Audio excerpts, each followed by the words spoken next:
बिस्मिल्लाहिर्रहमानिर्रहीम, अस्सलाम वालेकुम। द मॉर्निंग ऑफ धरती में आया वहाँ जी मेज़बान पर सैयद। उम्मीद है वहाँ सब ॾिसंदड़ ख़ुशि हूंदा, मज़े में हूंदा ऐं कोरोना जी वबा खां जेको आहे बचियल हूंदा। बिल्कुलु। ऐं असांजी बि इहा दुआ आहे त जिते हुजो ठीकु ठाक हुजो, ख़ुशबाश हुजो, चङा भला हुजो। ऐं पहिरें उथंदे ई अव्हांखे दुआ ॾिनी आहे, सो उनजे बदिले में असां बि इहो चाहींदासीं तव्हां जेके बि असांजा ॾिसंदड़ आहियो, असांजे लाइ बि ज़रूरु दुआ कंदा कयो। ऐं चवंदा आहिनि त जेका दिलि सां दुआ निकिरंदी आहे उहा तक़दीर तब्दील करे छॾींदी आहे। सो असीं बि सदाईं अव्हांजे दुआउनि जा जेके आहिनि उहे तलबगार रहंदासीं। एग्ज़ैक्टली, तव्हां सही चयो। जेका दुआ हूंदी आहे उहा दिलि सां निकिरंदी आहे त तक़दीर तब्दील करे छॾींदी आहे। दुआ ऐं महिनत तमामु घणो वॾो असरु कंदी आहे। जॾहिं असां दिलि सां दुआ ॾींदा आहियूं कंहिंखे या महिनत कंदा आहियूं दिलि सां, त उहा असांजी तक़दीर तब्दील करे छॾींदी आहे। जी त नाज़रीन, द मॉर्निंग ऑफ धरती में असांजी पूरी कोशिशि हूंदी आहे अव्हांखे जेके बि करंट अफेयर्स आहिनि, सियासत जा हुजनि, शोबिज़ जा हुजनि या स्पोर्ट्स जा हुजनि, अव्हांखे आगाह करियूं। त अॼु मां छा खणी आया आहियो? खोड़ सारियूं शयूं आहिनि। गुज़िरियल हफ़्ते ते जेकॾहिं असीं नज़र विझूं त नेशनल तौरु इंटरनेशनल लेवल ते खोड़ अहिड़ा मामला थिया आहिनि। पाकिस्तान में हिकु भेरो ॿीहर मियां नवाज़ शरीफ़ जी जेका सियासत आहे ऐं उनजी जेका शख़्सियत आहे उहा नाज़रीन हिकु भेरो ॿीहर बहस जो मौज़ू बणियल आहे। ऐं उनजी जेका ताज़ी ख़बर इहा आहे त हू इलाज जे सिलसिले में जेको लंडन में तरसियल आहिनि ऐं उते पाकिस्तान जी हुकूमत पहिरियों उन्हनि जो पासपोर्ट रद्द करे चुकी आहे ऐं उते जेका उन्हनि वटि ख़ुसूसी वीज़ा हुई वज़ीर आज़म जी हैसियत जे हवाले सां, उहा बि एक्सपायर थी चुकी फेबरवरी में ऐं हू उते रहिया पिए। ऐं उन वीज़ा में वाध जे हवाले सां बरतानिया जेका हुकूमत आहे उनजी जेका अपील आहे उहा रद्द करे छॾी आहे। हिते जेके PTI जा दोस्त आहिनि, उन जेके अॻवान आहिनि, उहे हिते झुमरियूं हणंदे असांखे नज़र अचनि पिया त हाणे ॼाण नवाज़ शरीफ़ खे डिपोर्ट कयो वियो। पर तव्हां बि सम्झो था, असां बि सम्झूं था, एतिरो आसान न आहे। हा, त नवाज़ शरीफ़ को हिकिड़ो आम माण्हू कोन्हे जेके अव्हां बसि ईअं डिपोर्ट करे छॾींदा। हू 3 भेरा पाकिस्तान जो प्राइम मिनिस्टर रहियो आहे। ज़ाहिर इंटरनेशनल कम्युनिटी में उन्हनि जा बि हिकिड़ा रिलेशन थियनि था, लाॻापा थियनि था। ऐं पाकिस्तान जी गवर्नमेंट मुख़्तलिफ़ वज़ीर आहिनि, फवाद चौधरी, शेख रशीद, ॿिया टिया उन्हनि जा बयान नज़र मां गुज़रनि पिया त पाकिस्तानी एम्बेसी सां राब्तो करे नवाज़ शरीफ़ ऐं वीज़ा जे लाइ ॿीहर अप्लाई करे उन्हनि खे वीज़ा ॾींदासीं न ॾींदासीं, अहिड़े क़िस्म जा बयान। पर नवाज़ लीग जी जेके तर्जमान आहिनि मरियम औरंगज़ेब साहिबा, उन्हनि बयान जारी कयो आहे। उनजो चवणु आहे त उन्हनि जेका वीज़ा रद्द थी आहे उन जे लाइ उहे रिव्यू पिटीशन में विया आहिनि। उते उन्हनि जेको इमिग्रेशन डिपार्टमेंट आहे उन्हनि सां राब्तो कंदा ऐं उनखे उमेदु आहे त उतां खां उन्हनि जेका वीज़ा आहे उनमें बाद थी वेंदी। पर जेकॾहिं न पई थिए त ब्रिटिश जेका अदालत आहे, इहो ऑप्शन बि आहे नवाज़ शरीफ़ वटि, सो उते वेंदा। ऐं हेल्थ जो जेको उन्हनि खे इशू आहे, इहे ई सबबु उन्हनि खे ॼाणाया पिया त उन्हनि खे उते स्टे करिणो आहे, उन करे वीज़ा में वाध कई वञे। सो होपफुली लॻे ईअं थो त उन्हनि जे वीज़ा में वाध थींदी। ऐं हिननि जा जेके ख़्वाब ऐं ख़्याल आहिनि, जेके दोस्त हुते वेही ॾिसनि पिया त बसि नवाज़ शरीफ़ खे ॼाण डिपोर्ट कयो वियो, इहे चकनाचूर थियण वारा आहिनि। इहे थींदे नज़र कोन पिया अचनि। अच्छा, जेकॾहिं ॻाल्हि करियूं सिंध काबीना जूं त उनमें बि काफ़ी रदोबदल थी आहे। जेके बि सूबाई वज़ीर आहिनि या सलाहकार आहिनि, उन्हनि कुझु खे फ़ारिग कयो वियो आहे, कंहिं में चेंजिस आयूं आहिनि, कंहिंखे तब्दील कयो वियो आहे। जेकॾहिं आउं ॻाल्हि करियां सईद गनी जी, त उन्हनि खे इंफॉर्मेशन मिनिस्ट्री ॾिनी वई आहे, एजुकेशन मिनिस्ट्री वठी करे। ऐं सरदार शाह जंहिं वटि कल्चर मिनिस्ट्री अॻे ई आहे, ऐं हिकु दफ़ो ॿीहर उन्हनि खे एजुकेशन मिनिस्ट्री ॾिनी वई आहे। ऐं अहिड़ा ॿिया बि काफ़ी सलाहकार आहिनि, उहे बि काफ़ी तब्दील थिया आहिनि, काफ़ी नवां बि आया आहिनि। बिल्कुलु सही पिया चओ। ऐं ख़ासि तौर ते असां जेकॾहिं ॾिसूं था त मंज़ूर वसाण साहिब जेके सीनियर पॉलिटिशियन आहिनि पाकिस्तान पीपल्स पार्टी जा, उन्हनि जी हिकु भेरो ॿीहर वापसी थी आहे कैबिनेट में एज़ एडवाइज़र तौरु उनखे ज़राअत वारो पोर्टफोलियो उन्हनि खे ॾिनो वियो आहे। फयाज़ बुट जी हिकु भेरो ॿीहर वापसी थी आहे। उशर ऐं ज़कात जो खातो उन्हनि खे ॾिनो वियो आहे। हीअं रसूल बख्श चांडियो ही फस्ट टाइम एडवाइज़र जेके आहिनि उहे थिया आहिनि ऐं उन्हनि खे रिहेबिलिटेशन ऐं रिलीफ जो जेको खातो आहे उहो मिलियो आहे। ऐं उन सां गॾो गॾु असांखे नज़र अचे पियो त तंज़ीला कमराणी जेका आहे उनखे IT मिनिस्ट्री ॾिनी वई आहे तूं एडवाइज़र, पर उन्हनि पोर्टफोलियो मिनिस्टर जो हूंदो। ऐं जंहिं वटि पहिरियां IT मिनिस्ट्री हुई ऐं यूथ अफेयर्स जा मामला हुआ बंगुल ख़ान महर, उन्हनि खां उहा वापसि वठी उन्हनि खे एंटी करप्शन जो जेको खातो आहे उहो ॾिनो वियो आहे। सो हिन वक़्त ताईं पहिरें डिबेट इन ॻाल्हि ते हले पियो त नेठि जेकॾहिं सुहेल अनवर सियाल खे फ़ारिग कयो वियो आहे, तुंहिंजो रीज़न छा आहे? जेके फ़ारिग थिया आहिनि माण्हू पुछंदा ज़ाहिर हो चए, ऐं जेकॾहिं हीअ रदोबदल जेका थी आहे तुंहिंजो रीज़न छा आहे? अञा ताईं पीपल्स पार्टी जी जेका पार्टी आहे पाण या सिंध हुकूमत जेका आहे उहो ॿुधाए कोन पई त छा जन मिनिस्टरनि खे फ़ारिग कयो वियो आहे, उनजी परफॉर्मेंस बहितर न हुई, उन ते के इल्ज़ाम हुआ जीअं नॉर्मली थींदो आहे, या जन जा खाता तब्दील कया विया आहिनि त छो कया विया आहिनि, छा उहे उते बहितर परफॉर्म न पिया कनि?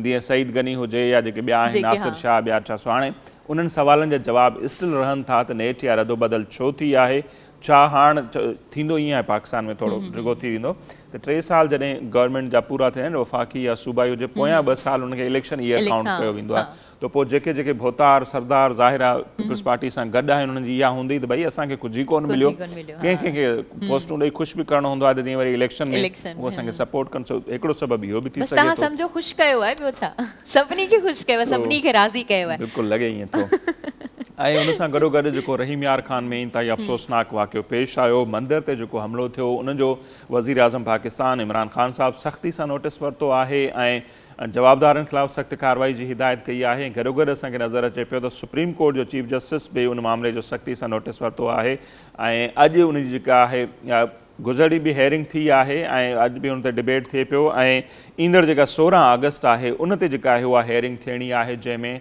IG पंजाब ऐं उन सां गॾु चीफ सेक्रेटरी खां रिपोर्ट बि सुप्रीम कोर्ट उन वाक़िए ते तलब कई सो इंतहाई अफ़सोसनाक वाक़ियो ऐं असीं जॾहिं चऊं था त ज़ाहिर आहे असीं सभु हिकु आहियूं हिन मुल्क जा शहरी आहियूं पोइ उहे हिंदू हुजनि ईसाई हुजनि केर बि हुजनि सो उन्हनि सभिनी खे हा मान मर्तबो उहो ॾियणु खपे हू बि हिन मुल्क जा शहरी आहिनि उन जे इबादत गाहनि जो बि ज़रूरु जेको आहे सो एतिराम थियणु खपे ऐं सुठी ॻाल्हि इहा आहे त मुख़्तलिफ़ जेके धुरियूं आहिनि उन वाक़िए खे कंडेम कनि पियूं ऐं उनखां पोइ वज़ीर आज़म बि सख़्ती सां नोटिस वरितो आहे सुप्रीम कोर्ट बि हाणे ॾिसूं त उन्हनि धुरियुनि ख़िलाफ़ु कार्रवाई जेका आहे उहा कहिड़ी पई थिए अच्छा नसीर ॻाल्हि इहा आहे त इंसानियत जो जेको मज़हब आहे न या इंसानियत जेको आहे न सभिनी खां मथे आहे मज़हब खां इंसान वॾो आहे जीअं हिकिड़ियूं सिटूं बि आहिनि हा बिल्कुलु इहा ई ॻाल्हि इंसानियत उहा ई ॻाल्हि त असां जेको आहे उहो इंसान थी पहिरीं सोचूं कंहिं शइ जे बारे में त उहो वधीक बहितरु हूंदो आहे असां असल में हिकिड़ो ज़ावियनि में हूंदा आहियूं या बॉक्सिस में क़ैद हूंदा आहियूं असां हर शइ खे जेको आहे न उहो हिकिड़ी अलॻि निगाह सां ॾिसंदा आहियूं त मुंहिंजे ख़्याल सां पहिरीं असां इंसान थी शयुनि खे ॾिसूं त वधीक बहितरु हूंदो आहे बहरहाल कोरोना वायरस जे बारे में बि तव्हांखे आगाह कंदी हलां त corona virus day by day increase थींदो वञे ऐं ॿुधायो वियो आहे त जेके कराची में सेंटर्स आहिनि वैक्सीनेशन सेंटर्स आहिनि में वैक्सीन्स डिक्रीज़ थींदियूं वञनि डे बाय डे त जेको तर्जुमान आहे सिंध गवर्नमेंट जो मुर्तज़ा वहाब उन्हनि अपील कई आहे वफ़ाक़ खे त तव्हां असांखे वैक्सीन्स ॾियो असां तव्हांखे पे कंदासीं ऐं मुंहिंजे ख़्याल सां त जेको सिंध गवर्नमेंट इहो वाइदो कयो हो सिम बंदि करण जो या जेका मोबाइल ऑफ करण जो त उहो वाइदो उते ई रहिजी वियो छो जो असां वटि वैक्सीनेशन ई ख़तमु थी वई बहरहाल वैक्सीनेशन इन जी मुंहिंजे ख़्याल सां हुजणु खपे छो जो हाणे छा थियो छा आहे पहिरियों बि ईअं थियो विच में न जेका खोड़ थी उनजो बि सबबु इहो ॿुधायो त पहिरीं असांजा माण्हू हणाइनि कोन पिया अचानक सां एॾी तादाद में माण्हू निकिता आहिनि एतिरा डोज़िस उन्हनि वटि हुआ कोन ज़ाहिर आहे असां वटि ॿाहिरिनि मुल्कनि खां अचे पियो ऐं सुठी ॻाल्हि इहा आहे त जॾहिं खां कराची में जेको लॉकडाउन लॻो आहे सिंध गवर्नमेंट जेके क़दम खया उनखां पोइ वॾे तादाद में जेके असांजा माण्हू आहिनि उहे हाणे वैक्सीन लॻाइण वञनि पिया इहा हिकिड़ो सुठो साइन आहे ऐं जीअं मां चयो त सिम बंदि करण वारो सिम बंदि थी ॼण साह बंदि थियो माण्हुनि खे ईअं लॻे थो सिम बंदि न थियणु खपे ऐं इहो क़दम जेको आहे सो पहिरियां जेकॾहिं खयो वञे हा त शायदि घणा माण्हू हिन वक़्तु हणाए चुका हुजनि सही था चओ बहरहाल इहो सिंध गवर्नमेंट जो जेको इहो स्टेप आहे न उहो माना ममता जे लाइक़ु आहे कोरोना जे बारे में जेको बि स्टेप्स खयां आहिनि या लॉकडाउन या जेके बि इहे शयूं आहिनि लिटरली माना उन्हनि खे सल्यूट करणु खपे स्पेशली सिंध गवर्नमेंट खे बहरहाल नसीर पंहिंजी कचहरियूं त हलंदियूं रहंदियूं ऐं जेके करंट अफेयर्स आहिनि उहे त असां वटि खोड़ साड़ा आहिनि अञा त पर हाणे वक़्तु थियो आहे प्रोग्राम में टॉप स्टोरीज़ जो सो नाज़रीन प्रोग्राम में शामिल कयूं था अॼु जूं टॉप स्टोरीज़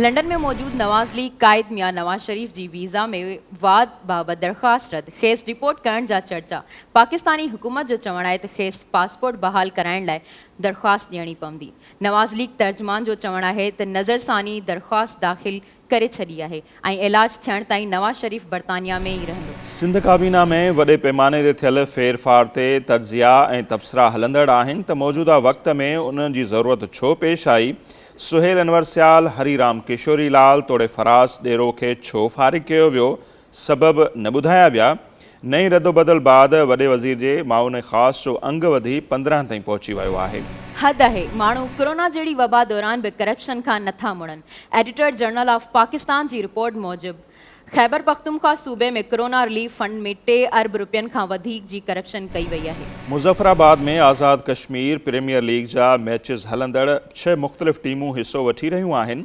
कोरोना सबबि 30% तमाशाइनि खे स्टेडियम में वञण जी इजाज़त आहे प्रीमियर जो फाइनल 17 अगस्त ते खेॾियो वेंदो 18 वरियनि जे डिघे अरसे खां पोइ न्यूज़ीलैंड जी क्रिकेट टीम पाकिस्तान पहुची रही आहे 17 खां 21 सेप्टेंबर ताईं 3 वनडे ऐं 25 सेप्टेंबर खां 3 अक्टूबर ताईं 5 T20 मैचिस खेॾिया खेॾिया वेंदा समूरा मैच रावलपिंडी ऐं लाहौर में ई थींदा। जी नाज़रीन जी तव्हां अॼु टॉप स्टोरीज़ ॾिठियूं। हाणे प्रोग्राम में वक़्तु थियो आहे शॉर्ट ब्रेक जो। ऐं ब्रेक खां पोइ जीअं असीं वापसि ईंदासीं त अॼु जेका महिमान शख़्सियत आहे उन सां अव्हांजी कराईंदासीं मुलाक़ात, उन्हनि सां कंदासीं खोड़ सारनि मामलनि ते ॻाल्हियूं, पर वठूं था मुख़्तसर ब्रेक। असां सां गॾु रहिजो।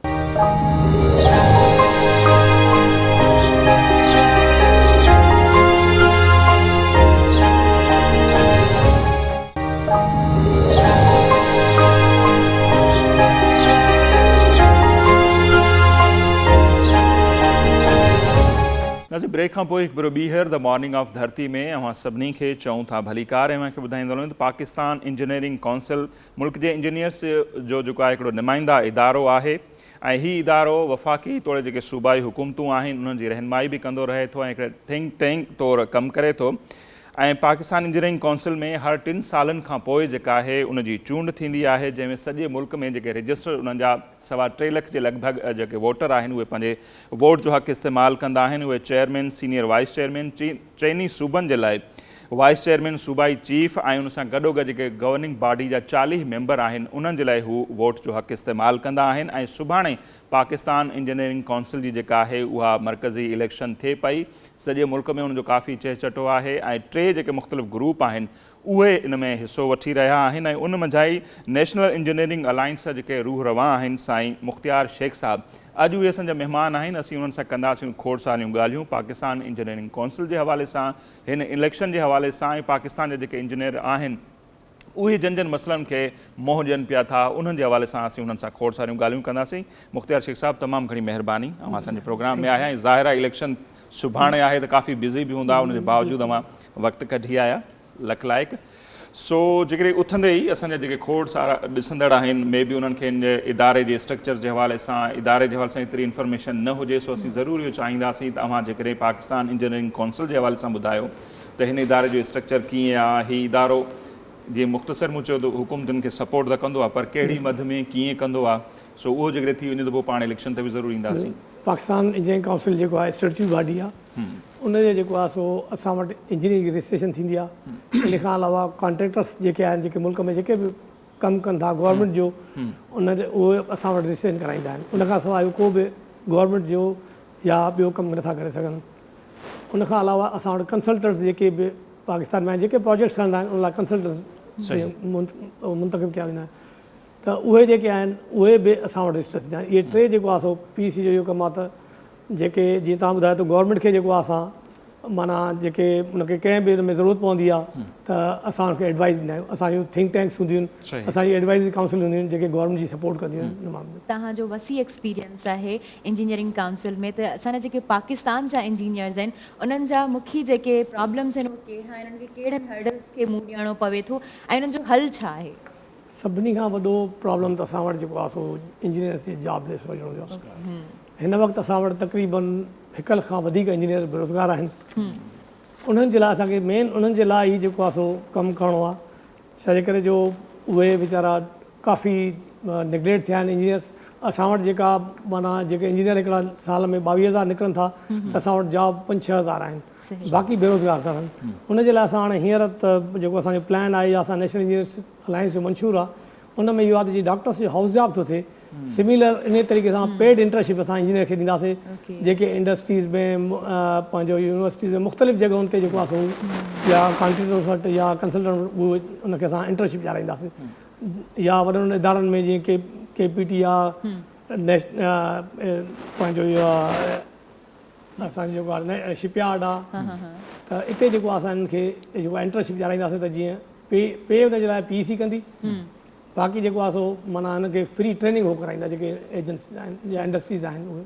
सर जॉब मंशूर जो हिस्सो आहे जी, इहो जेको आहे 1 साल लाइ असांखे इंटर्नशिप पेड ॾींदासीं जीअं डॉक्टर खे पोइ आहे। अच्छा सर, अव्हां जीअं ॿुधायो पियो त पेड इंटर्नशिप जे हवाले सां बि मां कमु कयो पिया, त जीअं पहिरियों मां ॿुधायो त जेकॾहिं साल में 22,000 इंजीनियर्स निकिरनि था त जॉब सिर्फ़ु थियनि थियूं 5 खां 6 हज़ार, पर पाकिस्तान ॾिठो वञे इंडस्ट्री एतिरी आहे 5-6 हज़ार मूंखे नथो लॻे त बिल्कुलु न हुजण जे बराबरि आहिनि नौकरियूं, ऐं छो नथियूं एतिरो वधीक क्रिएट थी सघनि। जेके माना इंडस्ट्री जी ज़रूरत आहे इंजीनियर्स आहिनि उन हिसाब सां नथा कनि। इंजीनियर्स जेको आहे सो यूनिवर्सिटी में उन सीटूं फिक्स आहिनि, उहे जेको आहे उन हिसाब सां निकिरनि था, उहा उनजी ज़रूरत न आहे। जीअं सिविल इंजीनियर तमामु घणा था निकिरनि या इलेक्ट्रिकल, उनजी गुंजाइश न आहे। अॼुकल्ह जीअं IT जी आहे या कंप्यूटर जी आहे, त उनजी वधीक गुंजाइश आहे, उन इंजीनियर घर था निकिरनि, उनजी डिमांड घणी आहे। सही त एक्चुअली असां इहो ई हाणे सोचियो आहे त असां इंडस्ट्री सां लिंकेज करे उनखे जी ज़रूरत कहिड़ी आहे उन हिसाब सां असां इंजीनियर कढंदासीं। त हिकु त असांजा इंजीनियर वधीक जेको आहे इंडस्ट्रीज़ में हलिया वेंदा, ॿियो जेको आहे माना असांजी जॉब जो क्राइसिस जेके आहिनि उहे ख़तमु थींदा। सर जेकॾहिं ॻाल्हि करियूं असां एजुकेशन इंस्टीट्यूशन्स जी त सर हुन में प्रैक्टिकल वर्क न पियो सेखारियो वञे। Engineering is all about practical, त असांखे प्रैक्टिकल वर्क न पियो सेखारियो वञे, उनजे मतिलबु तव्हांखे छा थो लॻे रीज़न? बिल्कुलु तव्हांजी ॻाल्हि बिल्कुलु सही आहे। असां वटि पुराणो सिस्टम थो हले या जेको आहे 4 साल 4 साल जेको आहे थ्योरिटिकल था पढ़ाइनि। जी तव्हां ॾिसो जीअं आई कैप में हूंदो आहे, जेके चार्टर्ड अकाउंट थींदा आहिनि, या IBA में हूंदो आहे, त उनखे फाइनल ईयर में उनखे मुख़्तलिफ़ जॻहियुनि ते उनखे ट्रेनिंग कराईंदा आहिनि। असांजो इंशाअल्लाह ताला इहो असांजे मंशूर में आहे, मां तव्हांखे मंशूर जेको आहे पंहिंजो ॾींदुमि। उन में इहो आहे त असां हाणे 3 साल जेको आहे उनखे माना एजुकेशन ॾींदासीं, 4 साल असां इंडस्ट्रीज़ में हिनखे जेको आहे ट्रेनिंग कराईंदासीं यंग इंजीनियर्स खे, ताकी हुनखे नो हाउ थिए। छो जो प्रैक्टिकल असुल चीज़ आहे प्रैक्टिकल। असां वटि पाकिस्तान में हर शइ जेको आहे थ्योरिटिकल थी थिए। एग्ज़ैक्टली। त इंशाअल्लाह ताला इहो असांजो प्लान आहे त इहो असां यंग इंजीनियर्स जे लाइ इहो कंदासीं त जीअं हू आख़िरी साल जेको आहे हुन में असां पंहिंजे जेके हिन जो करिकुलम आहे या जेके सब्जेक्ट्स आहिनि उन में असां चेंज आणींदासीं, यानी हिन वक़्त जे मुताबिक़ जंहिंजी ज़रूरत आहे उन हिसाब सां असां जेको आहे पंहिंजो हुनजो सिलेबस वग़ैरह कंदासीं, त जीअं हुनखे जेको आहे जॉब्स में अॻिते क्राइसिस न अचनि। यूनिवर्सिटीज़ सां कोलैबोरेशन करे पूरी सभिनी जेके बि यूनिवर्सिटीज़ सां। अच्छा ईअं यूनिवर्सिटी इंडस्ट्री आहे ॿिन्ही सां कंदासीं। बिल्कुलु इंडस्ट्री त इंडस्ट्री वारा जेकी कहिड़ी रिक्वायरमेंट आहे पोइ यूनिवर्सिटी खे असां चवंदासीं उहे ई तव्हां उन टाइप जा सब्जेक्ट्स उन टाइप जी शइ जेको आहे तव्हां जेको आहे रखो, त जीअं इंडस्ट्री में असांखे इंडस्ट्री जे रिक्वायरमेंट जे मुताबिक़ असां इंजीनियर निकिरनि। अच्छा कुझु तव्हां ॿुधायो पंहिंजे मंशूर जे हवाले सां, पर मुंहिंजो बि इन ते ई ज़ाहिर आहे हिकिड़ो सुवाल हो त जेकॾहिं हाणे सुभाणे इलेक्शन थिए पई, अव्हांजो वर्क त ऑलरेडी काफ़ी थियल आहे ऐं अव्हांजो पैनल ज़ाहिर आहे काफ़ी उनजो ख़िदमतूं बि आहिनि, पर जेके अव्हांजा वोटर आहिनि, सपोर्टर आहिनि, ज़ाहिर आहे जेकॾहिं हू अव्हांखे वोट कंदा त अव्हां उन्हनि खे ऑफर छा था कयो, त अव्हां उन जे लाइ वधीक छा कंदा? कुझु पॉइंट्स तव्हां ॿुधायो पिया। बिल्कुलु पहिरीं ॻाल्हि त इहा आहे त लास्ट जॾहिं मां tenure first time vice chairman Sindh थियो हुउमि, त उन वक़्तु असां जेको आहे यानी डिलीवर कयोसीं। उन में डिलीवर इहो कयोसीं जीअं सिंध में असांजी सभिनी मां यानी डिवीज़नल हेडक्वार्टर में ऑफिस खोलिया, कराची में, हैदराबाद में, पंहिंजो सखर, लाड़काणो ऐं नवाबशाह, मीरपुर ख़ासि 6 जॻहियुनि ते असां इंजीनियर जी सहूलियत लाइ असां ऑफिस खोली त हू पंहिंजा जेके मसाइल आहिनि पंहिंजे क़रीबी ऑफिस में वञी उहो हल करे सघनि। सही। उनखां पोइ इहा कराची जेका बिल्डिंग ऑफिस आहे इहा मां पंहिंजे टेन्योर में जेको आहे ठाराई।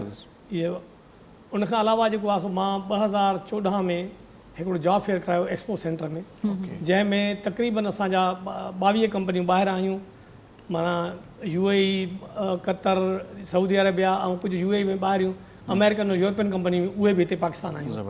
उन्हनि जेको आहे तक़रीबन हिते इंटरव्यू कया 3 ॾींहं, उन 3 ॾींहं में इंटरव्यू में उन्हनि तक़रीबन 3700 जे क़रीब असांजा इंजीनियर उन्हनि खे, ऐं 27 लोकल कंपनियूं ॿियूं 3000 जे क़रीब जेको आहे उन्हनि बि असांजा हितां लोकल इंजीनियर खयां। यानी हिकिड़े जॉब फेयर करण सां असांखे जेको आहे तक़रीबन 6-7 हज़ार असांजा इंजीनियर्स जेको आहे माना ॿाहिरि हलिया विया, कुझु हिते हिनखे जॉब्स मिलियूं। एक्चुअली छा आहे उनखां पोइ वरी असां हिकिड़ो कोयटा में कयोसीं, कोयटा में बि जॉब फेयर असांजो, सॉरी पेशावर में असांजो एॾो कामयाबु वियो। उते माना पहिरियों जेको आहे 22 कंपनियूं आहियूं, उनखां पोइ जेको आहे 27 कंपनियूं आहियूं। पहिरियों पाकिस्तान जे बारे में ख़ासि तौर ते अमेरिकन्स खे इहो त पाकिस्तान रेड ज़ोन में आहे ऐं उनजे करे अचण न पिया चाहिनि, पर मां पाण ऐं असांजी टीम जेका हुई असां UAE वियासीं, जेके हुते कंपनियूं असां सभिनी में वञी हुन सां मिलियासीं, उन कंपनी खे एश्योरेंस ॾिनीसीं त पाकिस्तान सेफ आहे। हू जॾहिं कराची आया त अलहमदिल्ला कराची में हुनखे एतिरो जेको आहे माना फील थियो, सिक्योर फील थियो, जो उनखां पोइ हू पेशावर वञण लाइ तयारु थिया, जिते उन ज़माने में 2014-15 में हर 3-4 महीने हिकिड़ो बम ब्लास्ट थींदो, त अलहमदिल्ला उते विया। उते बि असांजा जेको आहे इंजीनियर्स जेको आहे तक़रीबन 4-4.5 हज़ार जेको आहे इंजीनियर उतां बि असांजा ॿाहिरि मुल्क खां ॿाहिरि विया। एक्चुअली छा जो मुंहिंजी हुते हिकिड़ी अमेरिकन लेडी हुई जेका पंहिंजी कंपनी जी हेड हुई, जेका माना UAE में ऐं ॿियनि मिडल ईस्ट खे कंट्रोल कंदी, त उहो इंजीनियर्स असां हितां उन ज़माने में ॿुधायो त असां पहिरियों इंडिया खां जेको आहे पंहिंजा इंजीनियर्स जेको आहे वठंदा हुआसीं। इंडिया में इहो हूंदो त फस्ट जेको ग्रेड हूंदो उहो अमेरिका यूरोप उहो ऑलरेडी हलियो वेंदो, ॿियो जेको हूंदो पंहिंजे हुनजे इंडिया में ई यूज़ कंदा। असांखे 3rd ग्रेड इंजीनियर मिलंदा हुआ। हिते पाकिस्तान में जॾहिं असां आया आहियूं त पाकिस्तान में असांखे एॾो टैलेंट मिलियो आहे, ऐं असांखे जेको आहे माना इहो आहे रॉ जेको आहे असांखे इंजीनियर्स मिलिया आहिनि, त एॾो टैलेंट आहे। असां चाहींदासीं हर साल अचु कयूं। उनखां पोइ 2015 में जॾहिं असांजो टेन्योर पूरो थियो त 2016 में वरी असांजे अपोज़िट जावेद सलीम कुरैशी आयो। उन जावेद सलीम कुरैशी असांखे को बि जॉब फेयर करणो, मां 2nd time tenure wise chairman हुयुमि, मूं हुनखे ॿुधायो त असांजे इंजीनियर्स जी बेरोज़गारी जो मसइलो आहे, मेन असांजो इंजीनियर्स जो आहे बेरोज़गारी मसइलो।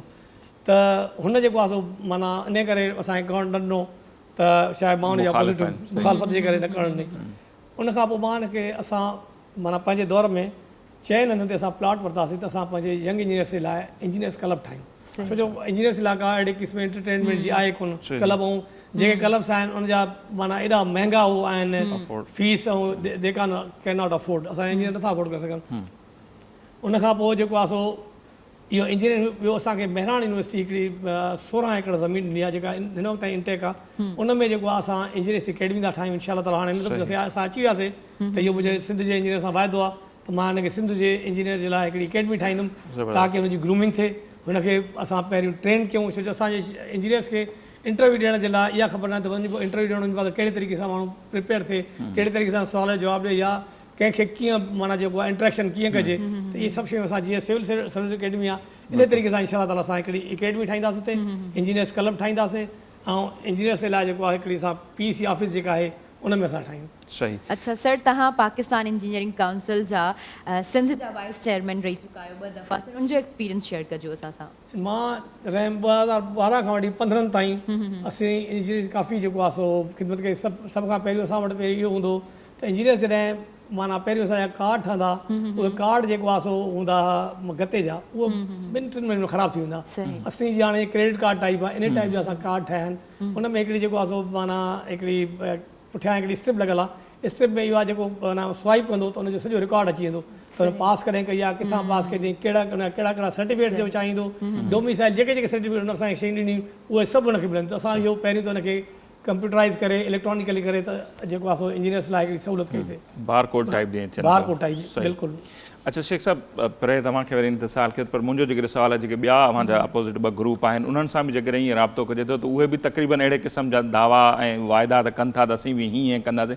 डिफरेंस छा आहे जेकॾहिं डिफरेंस इहो आहे त लास्ट 6 सालनि में तव्हां जावेद सलीम जो जेको मैनिफेस्टो हो, तव्हां इहो मैनिफेस्टो मां तव्हांखे मोकिले बि ॾींदुमि। जॾहिं उहे चवनि था हुन खां पुछो 6 साल में तो वाइदा कया, 3 साल हिकिड़ी तूं कई, 3 साल ॿिया तूं वाइदो, उन मां हिकिड़ो वाइदो कहिड़ो पूरो कयो आहे। अगरि उन हिकिड़ो वाइदो पूरो कयो आहे त मां उन को वाइदो पूरो कयो। ॿियो जेको आहे असां मां अर्ज़ु कयो तव्हांखे 2012 खां 15 ते असां डिलीवर कयो आहे। पहिरियों असांजो PEC जो सिस्टम हूंदो त लिफ़ाफ़ा ईंदा घरनि ॾे, हिकु घर ॾे मोकिलींदा, पोइ जीअं तव्हांजी एड्रेस चेंज थी वियो आहे उहो लिफ़ाफ़ो वापसि हली वियो, उहे लिफ़ाफ़ा वरी जेको आहे सो पोस्ट ऑफिस ज़रिए माण्हू पैसनि ते ख़रीद करे जंहिंखे वणंदो हुन टिक कंदा।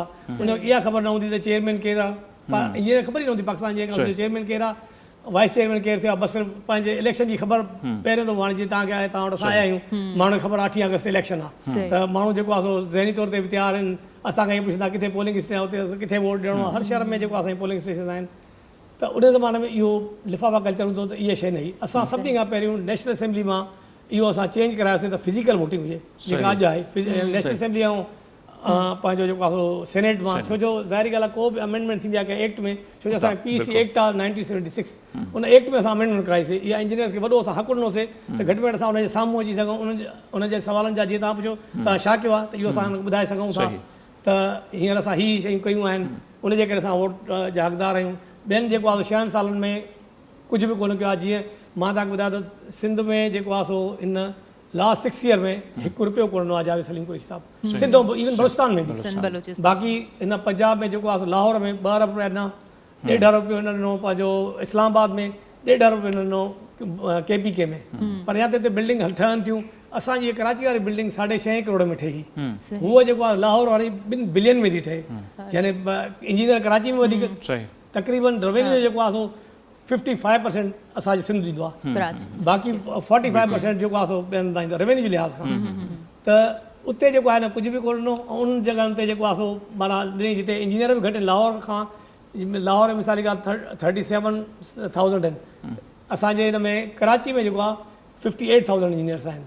त हिते वधीक हुजणु घुरिजे हा बजाए हिन जे हुते हिन को बि असां हिते असांजा CPT कोर्सिस थींदा आहिनि जंहिंसां लास्ट टाइम जेको आहे सो यानी इंजीनियर्स जे स्किल वधाइण लाइ उन लाइ हिकिड़ा कोर्सिस थींदा आहिनि त उन जो असां उहो वधायूं, ट्रेनिंग वग़ैरह ॾेई उनखे कयूं।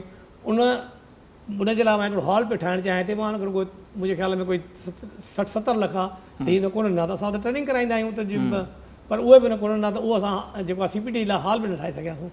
बिल्डिंग तक में ठहियल असांजी। सही त ॻाल्हियूं अञा खोड़ थींदियूं पर ब्रेक जो वक़्तु बि थिए पियो सो मुख़्तसिर ब्रेक वठूं था ऐं नाज़रीन मुख़्तार शेख साहब असां सां गॾु मौजूदु आहिनि। सुभाणे इलेक्शन थिए पई पाकिस्तान में जेके बि इंजीनियर्स असांखे ॾिसनि पिया स्पेशली सिंध में ऐं हू पंहिंजे वोट जो जेको हक़ु आहे उहो ज़रूरु इस्तेमालु कनि ऐं जेको उनखे पैनल बहितर थो लॻे जेके उम्मीदवार बहितर लॻंदा पर निकिरनि ज़रूरु ऐं वोट जो हक़ु इस्तेमालु कनि त जीअं साईं ॿुधाए पियो त पोइ वरी हू उन्हनि जे लाइ कुझु कंट्रीब्यूट करे सघनि। बहरहाल वठूं था ब्रेक। असां सां गॾु रहिजो।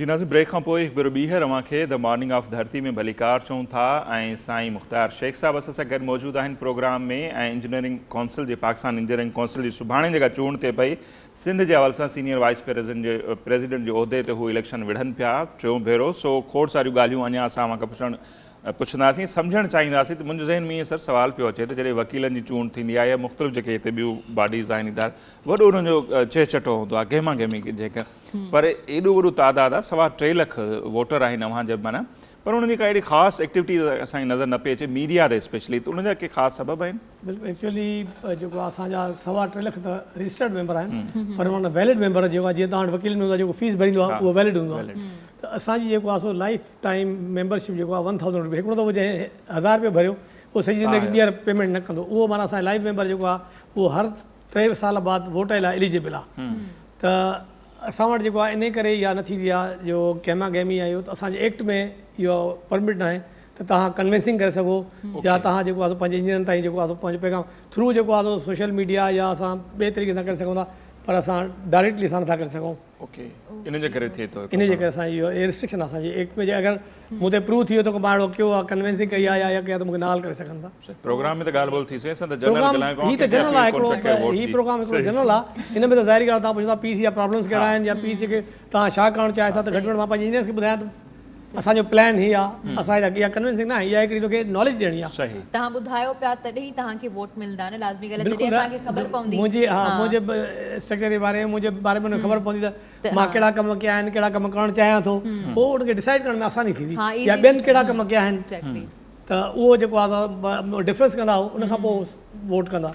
अच्छा जेको गुज़िरियल 6 सालनि में मां ॿुधायो पिया सिंध ऐं बलूचिस्तान में जा रिपोर्ट बि थींदो रहे त टको बि जेकॾहिं ख़र्चु न थियो त उनजा कारण असीं जेकॾहिं चऊं त छा आहे माना लफ़्ज़ नथा चई सघूं तासुब परस्ती या ॿियो चओ पर ईअं नज़रअंदाज़ करे छॾणु नज़रअंदाज़ इन करे कयो वियो जो एक्चुअली सिंध वारा जेको आहे सो उन जेको एग्ज़िस्टिंग चेयरमैन आहे उनखे उन सिंध ऐं बलूचिस्तान सपोर्ट न कई वोट न कयो इन जे करे जी हा उनजे करे मुंहिंजो रीज़न इहो आहे ॿियो कोई नथो थी सघे छाजे करे जो माना असां हिनखे सॼा जेको आहे मां एकेडमी तव्हांखे ॿुधायो एकेडमीअ जे लाइ इंजीनियर्स क्लब जे लाइ मूंखे 4 प्लॉट मिलियासीं कराची में उहो वटि लेटर पिया आहिनि हैदराबाद सखर ऐं लाड़काणो जीअं त हिन जेको आहे सो माना डिले कई हुन पेमेंट असां न कईसीं त सुप्रीम कोर्ट हिकिड़ो ऑर्डर अची वियो साकिब निसार साहिब त जेके बि गवर्नमेंट जा प्लॉट्स आहिनि जेके अलॉट थिया आहिनि उनखे पेंडिंग कयो वञे कैंसिल कयो वञे त असांजा 3 प्लॉट कैंसिल थी विया आहिनि हिकिड़ो प्लॉट जेको आहे हिन वक़्तु अञा ताईं एग्ज़ाम छो जो महिराण यूनिवर्सिटी बोर्ड असांखे ॾिनो उहो हिन वक़्तु एग्ज़िस्ट आहे ऐं उन ते असां प्लान कयूं पिया इनशा ताला हाणे अगरि असां अची वियासीं त मां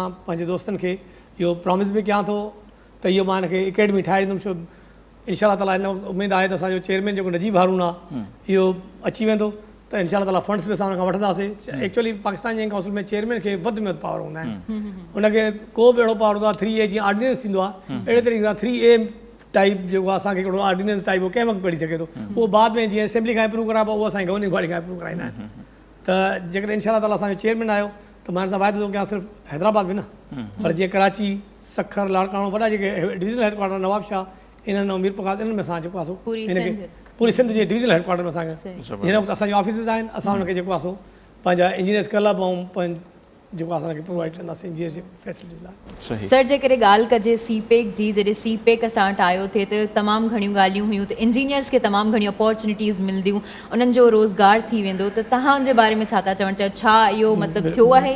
बहितरीनु सवाल कयो आहे जेको बिल्कुलु इहो बि मां इहा ई तव्हांखे चवंदुमि सीपेक में जेको जेकॾहिं असां वटि पहिरीं इहो 70-30 रेशियो त 70% जेके लोकल इंजीनियर्स खणंदासीं 30% जेको आहे सो जेकॾहिं पंहिंजा ॿाहिरियां खणी ईंदासीं उनखे असां 30% खे जेको आहे माना ॿाहिरियां हूंदा 70 असांजा जावेद सलीम कुरैशी साहब उहा कंडीशन ख़तमु रूल्स में जेका तब्दीली रूल्स में जेका तब्दीली अची वई उन ते जेके इशू थिया त असांजा जेको आहे सो उन में इंजीनियर्स मुश्किल सां 5% ताईं मिलिया आहिनि सही। 95% ॿाहिरियां पंहिंजा खणी आया ख़ासि तौर ते वॾी वॾी चाइनीज़ कंपनियूं या ॿियूं जेके फॉरेन टर्किश कंपनियूं उन्हनि जेको आहे सो लाइसेंस वरिता पर असांजा पाकिस्तानी इंजीनियर उन्हनि अपॉइंट न कया जेकॾहिं असां इहो 70-30 वारो रूल जेको आहे इहो ख़तमु न थिए हा त असांजा काफ़ी इंजीनियर्स उन में CPA हिकिड़ो वॾो प्रोजेक्ट आहे जे ऐं मतिलबु मुल्क जी क़िस्मत बदिलण वारो त उन में जेको आहे सो हुन जावेद सलीम जॾहिं इहो कयो त इहो हिकिड़ो वॾो असांखे नुक़सानु पहुतो असांजे यंग इंजीनियर्स खे जेके जेको आहे सो जॉब जी तलाश में आहे न त इहे सभु असांजा तक़रीबन एडजस्ट थी विया लख हुया 40-50 हज़ार त CPA एॾो वॾो प्रोजेक्ट आहे 40-50 हज़ार खां वॾी ॻाल्हि कोन्हे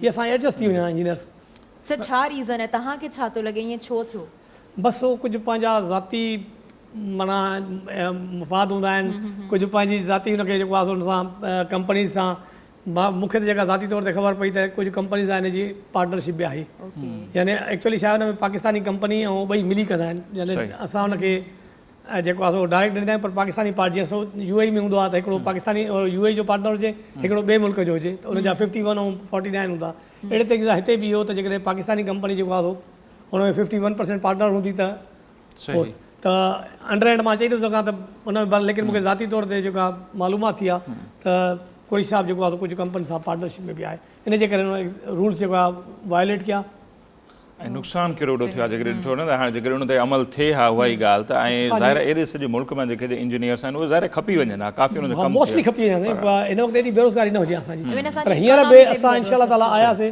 त इहो इंशाअल्लाह ताला असां इहा हिनखे रिवर्स कंदासीं ॿीहर जेको आहे सो ऐं दुनिया में ईअं थिए थो न जिते बि अवां बिज़नेस खणी वञो था का इंडस्ट्री लॻाए थो उन मुल्क जा रूल इहे हूंदा आहिनि त उनजे लोकल माण्हू जेके उनखे वधि खां वधि अवां फैसिलिटेट कंदा नौकरियूं ॾींदा पर असां उहे जो एॾो वॾो मौक़ो अचे थो असां उनखे रूल्स में तरमीम करे ऐं उनखे ख़तमु था करे छॾियूं ज़ाती मफ़ाद जे लाइ बहरहाल थी आहे या बिल्कुलु तव्हांजी ॻाल्हि सही अहिड़ो सुवालु तव्हां कयो बिल्कुलु मूंखे सुठो मौक़ो ॾिनो मुंहिंजे ज़हन में कोन्हे इहा ॻाल्हि सही अच्छा सर उन सां गॾोगॾु जेकॾहिं अचूं डेवलपमेंट जो सेक्टर हुजे या ओवरऑल फ़ैसिला साज़ी जंहिंखे असीं चऊं उन में असीं ॾिसूं था त इंजीनियर्स जिते दुनिया में जीअं ब्रेक ते पाण वियासीं त अवां ॿुधाए पिया त चाइना ॿियनि मुल्कनि में इंजीनियर्स खे तमामु घणी फ़ैसिला साज़ी में माना खयो वेंदो आहे पाकिस्तान में उहो रेशो न हुजण जे बराबरि त ईअं छो आहे दुनिया जे उन मुल्कनि जा हवाला जेकॾहिं मां ॾियणु चाहियो त असांजे नाज़रीन ते बि ॼाण वेंदी बिल्कुलु इहो आहे ॾिसो चाइना जॾहिं पहिरियों दफ़ो चाइना में जॾहिं गवर्नमेंट आई सॼो प्रेसिडेंट बि जेको आहे सो इंजीनियर हो ऐं उनजा 80% मिनिस्टर्स जेके आहे उहे सभु इंजीनियर आहे ऐं चाइना असांखे पाकिस्तान खां साल पोइ आज़ादु थियो आहे तव्हां हुनजी कामयाबी ॾिसो केतिरो चाइना अॻिते निकिरी वियो आहे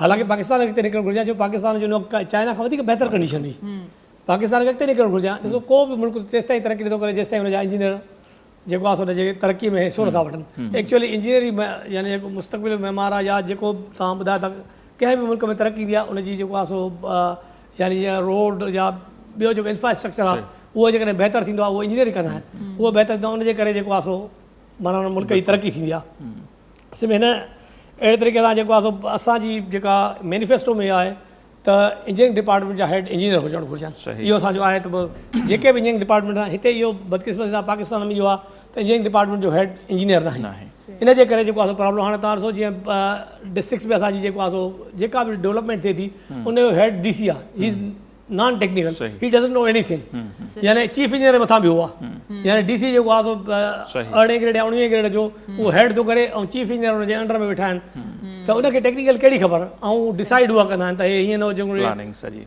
प्लानिंग जेका आहे उहा डिस्कस कंदा आहिनि त उहा जेसिताईं इंजीनियर न हूंदा उनखे पंहिंजो प्रॉपर किरदारु न मिलंदो इंजीनियर्स खे तेसिताईं जेको आहे सो मुश्किलात आहे मुल्क खां सर लेकिन इंजीनियर्स बि त CSS पास करे सघनि था न इंजीनियर्स बि वञी सघनि था न उहे पाण मतिलबु टेस्ट ॾेई सघनि था त उहो बि टेस्ट ॾेई वञनि था DC बि जेके CSS करे पोइ वञनि था न DC थियनि था लेकिन मसइलो इहो आहे त उहो DC हो जनरल हिकिड़ी टेस्ट था ॾियनि असांजा ॾिसो इंजीनियर डॉक्टर वञनि था पर उहो डॉक्टरी टेस्ट इंजीनियरिंग कोन था ॾियनि टेस्ट जेके माना यानी DC थियनि था उहे हिकिड़ो एग्ज़ाम पास करे CSS जो पास कंदा पर मां हिकिड़ो तव्हांखे अर्ज़ु कयां त अॻे जंहिं ज़माने में असां पाण इंजीनियर थिया हुआसीं त उन ज़माने में जेको या त डॉक्टरी में सिलेक्ट न थींदो या इंजीनियर न थी सघंदो उहो जेको आहे CSS वञी कंदो ख़ासि तौर ते टीचर्स हूंदा या ॿिया हूंदा त उहे थी उन खां पोइ DC उहो साॻियो उनजो इंजीनियर्स ते रूल कंदा हुआ त हींअर बि इहो ई आहे त जेकॾहिं इंजीनियर हूंदो DC खे कहिड़ी ख़बर त जेको आहे सो बिल्डिंग जो रेशो कहिड़ो आहे कहिड़ो स्ट्रक्चर जेको आहे डिज़ाइन कीअं आहे उहो डिज़ाइन न पढ़ी थो सघे न उहो सॼो रिलायब इंजीनियर थो करे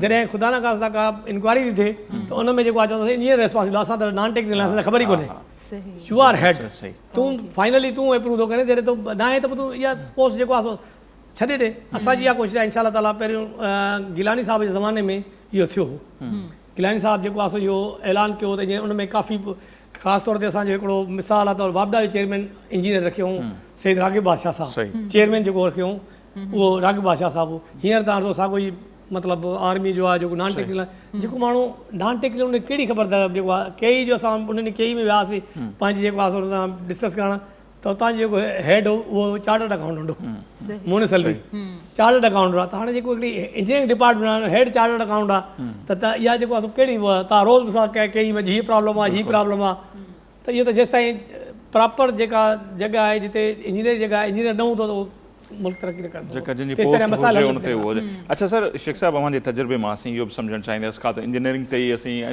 टाउन प्लानिंग जी केतिरी इंपॉर्टेंस आहे दुनिया में बि आहे असां वटि उनजी केतिरी आहे यूसी लेवल खां वठी वॾे साईं कराची में ॾिसूं त थोरो मींहुं पवे थो ज़ाहिर सॼो शहर ॿुॾी थो वञे त उन में टाउन प्लानिंग जो केतिरो फुक़दान आहे या जेके बि असां वटि शहर ठहनि था त सर टाउन प्लानिंग इहा आहे त असांजी ॾिसो न मेन हिते जेको आहे असांजे ख़ासि तौर ते मां सिंध जी ॻाल्हि सिंध में रहियो आहियां हिते इंक्रोचमेंट ॾाढी आहे न का प्लैनिंग आहे न कुझु आहे माण्हू जंहिंखे जिते वणे थो पंहिंजो घरु ठाहे वेही थो रहे एक्चुअली ॿाहिरि तव्हां चओ जेका प्लैनिंग हूंदी आहे उनजो सॼो नक्शो वग़ैरह पहिरीं पास कराइनि हिते नाले ते जेको आहे सो जेको आहे उन मथां घरु ठही था वञनि मुख़्तलिफ़ हाणे हींअर असां जेका सर्वे पिया कयूं जॾहिं चीफ जस्टिस चयो त असांखे पाकिस्तान इंडियन काउंसिल जो किरदारु ॾिनो त हुन में असांजा जेके एक्सपर्ट्स हुआ हुन ॿुधायोसीं नाले त सभु घर ठहियल आहिनि इहो कीअं जेको आहे असांजी सफ़ाई कयूं कहिड़े तरीक़े सां जेको आहे ड्रेन थिए त जेको आहे रेन जो मसइलो हल थिए पहिरियों कराची में तव्हां ॾिसो न मूंखे यादि आहे मां 76 में असां शिफ्ट थियासीं नारसाबाद इलाइक़ो पहिरियों दफ़ो बारिश पई एतिरी बारिश पई ऐं लाइट हली वई ट्रांसफार्मर में आवाज़ आहे लाइट हली वई मूं सम्झो असां ॻोठ में हूंदा हुआसीं लाइट कान त सॼो ॾींहुं लाइट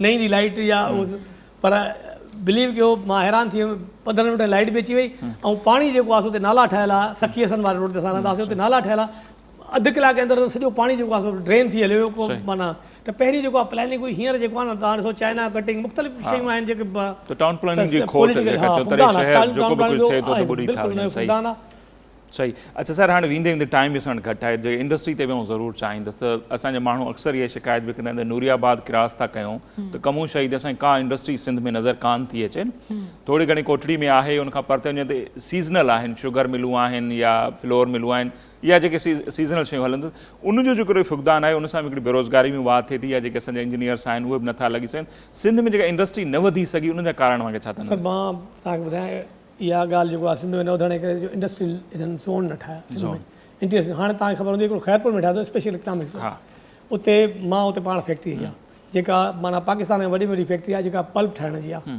जंहिंमें मैंगो पल्प ठहंदी आहे एप्पल गावा टोमेटो ऐं असांजो जेको ज़ैतून लाड़काण जो उहो बि आहे हुन में स्ट्रॉबेरी ऐं पीच आहे छह जेको आहे हुन में असां ठाहिया ऐं उनखां अलावा काफ़ी हुते जेको आहे माना इंडस्ट्री लॻी आहिनि जीअं इन जूं गते जूं फैक्ट्रियूं आहिनि उनखां अलावा स्पेशल जेको कोल्ड स्टोरेज थींदा आहिनि कंट्रोल्ड एटमॉस्फेयर चवंदा आहिनि CA कोल्ड स्टोरेज जेके जंहिंमें माना तव्हां का शइ रखो त 3 मंथ्स ताईं हुन में को बि न थींदो आहे को फंगस न लॻंदो आहे को नॉर्मली तव्हां रखंदा आहियो त सूफ़ रखियो तव्हां 15-20 ॾींहंनि खां पोइ ख़राबु थी वेंदो आहे छो जो आम कयो हाणे कंट्रोल एटमॉस्फेयर उते हाणे जेको आहे सिंध में बि अचे थी तरक़ी अहिड़े क़िस्म जा ज़ोन अगरि ठहंदा हाणे शायदि लाड़काणे में ठहियो आहे पर अञा प्रॉपर कोन ठहियो आहे ख़ैरपुर में ॾाढियूं सुठियूं फैसिलिटीज़ आहिनि उते जेको आहे माण्हुनि इंडस्ट्री हयूं आहिनि ऐं इंशाल्लाह ताला अहिड़े तरीक़े सां अगरि जे इंडस्ट्रीज़ जे लाइ को ज़ोन्स वग़ैरह ठाहींदा त मुंहिंजे ख़्याल में को मसइलो कोन्हे त माण्हू रेडी आहिनि इवन कराची जा माण्हू हिन वक़्तु ख़ैरपुर में प्लाट लाइ जॻह कोन्हे मूंखे घटि में घटि कोई 20 इंडस्ट्रियलिस्ट चयो आहे कराची मां त असां हुते हणंदा चाहियूं ख़ासि तौर ते हिकिड़ो कॉस्मेटिक हिकिड़ी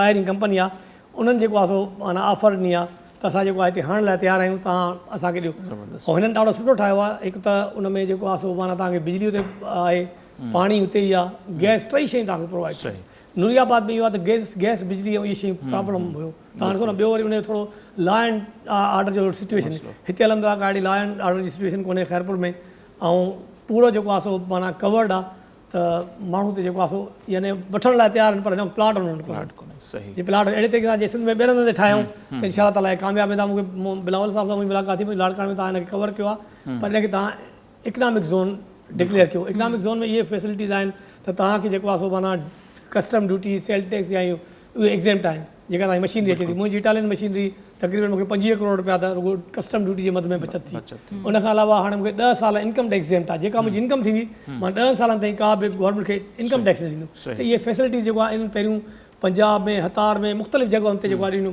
हिन वक़्तु फैसलाबाद में इंडस्ट्रियल ज़ोन ठाहियो अथऊं उते जॻह ई कोन्हे उते बि जेको आहे अहिड़े तरीक़े सां सिंध में ठाहींदा सिंध माण्हू तयारु आहिनि हण लाइ लेकिन मूंखे अपॉर्चुनिटी प्रोवाइड कई वञे अहिड़ा फैसिलिटीज़ हुकूमत खे किरदारु अदा करणो पवंदो सो शेख साहब तमामु घणी महिरबानी तव्हां वाक़ई त एॾी गेमा गेमी बि हले पई इलेक्शन में टाइम कढी आया ऐं वेंदे वेंदे ज़ाहिर मुंहिंजी हर ॻाल्हि में हिकिड़ो मैसेज थो पर वरी बि जेकॾहिं को पैगाम को मैसेज ॾियणु चाहियो त बसि मुंहिंजो पैगाम इहो आहे ख़ासि तौर ते मुंहिंजे सिंधी इंजीनियर्स लाइ त महिरबानी करे 8 अगस्त ते तव्हां इलेक्शन जे लाइ वोट ॾियण लाइ घरां ज़रूरु निकिरो वोट कंहिंखे बि ॾियो मां इहो नथो चवां तव्हां सभिनी खे ॿुधो वोट इन करे जेको तव्हांजी दिलि चाहे जेको तव्हांजे लाइ फ्यूचर में कमु बि करे सघे पर महिरबानी इहा थींदी त 8 तारीख़ पाण बि पंहिंजे दोस्तनि खे बि अचर जो ॾींहुं आहे छुटीअ जो ॾींहुं आहे पर तव्हां मां इहा गुज़ारिश कंदुमि त महिरबानी करे इन 8 अगस्त खे माना इंजीनियर्स डे सम्झी त इंजीनियर जे बहबूद लाइ तव्हां कंदो इनशा ताला असां तव्हां प्रॉमिस था कयूं त इनशा ताला असां तव्हांखे डिलीवर कंदासीं जेके मां ॻाल्हियूं कयूं इनशा ताला इहे तव्हांखे 3 साल खां पोइ मां वरी इनशा धरती ते अचे मां तव्हांखे सॼो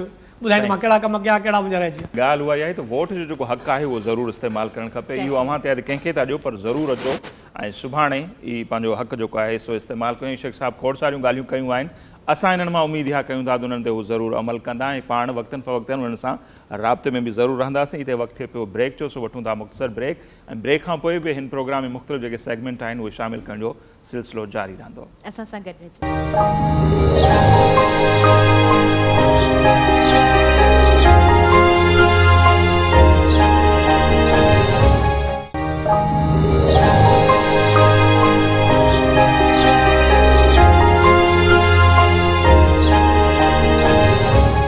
वेलकम बैक नाज़रीन हाणे प्रोग्राम में वक़्तु थियो आहे सोशल मीडिया राउंडअप जो जंहिंमें असां तव्हांखे मुख़्तलिफ़ पिक्चर्स ऐं वीडियोज़ ॾेखारींदा आहियूं पूरी कोशिशि हूंदी आहे असांजी ऐं पूरी टीम जी त मोटिवेशनल पिक्चर्स हुजनि जंहिंसां अव्हांखे बि मज़ो अचे एंटरटेनिंग बि हुजनि तव्हांखे बि मज़ो अचे असांखे बि ॿुधाइण में मज़ो अचे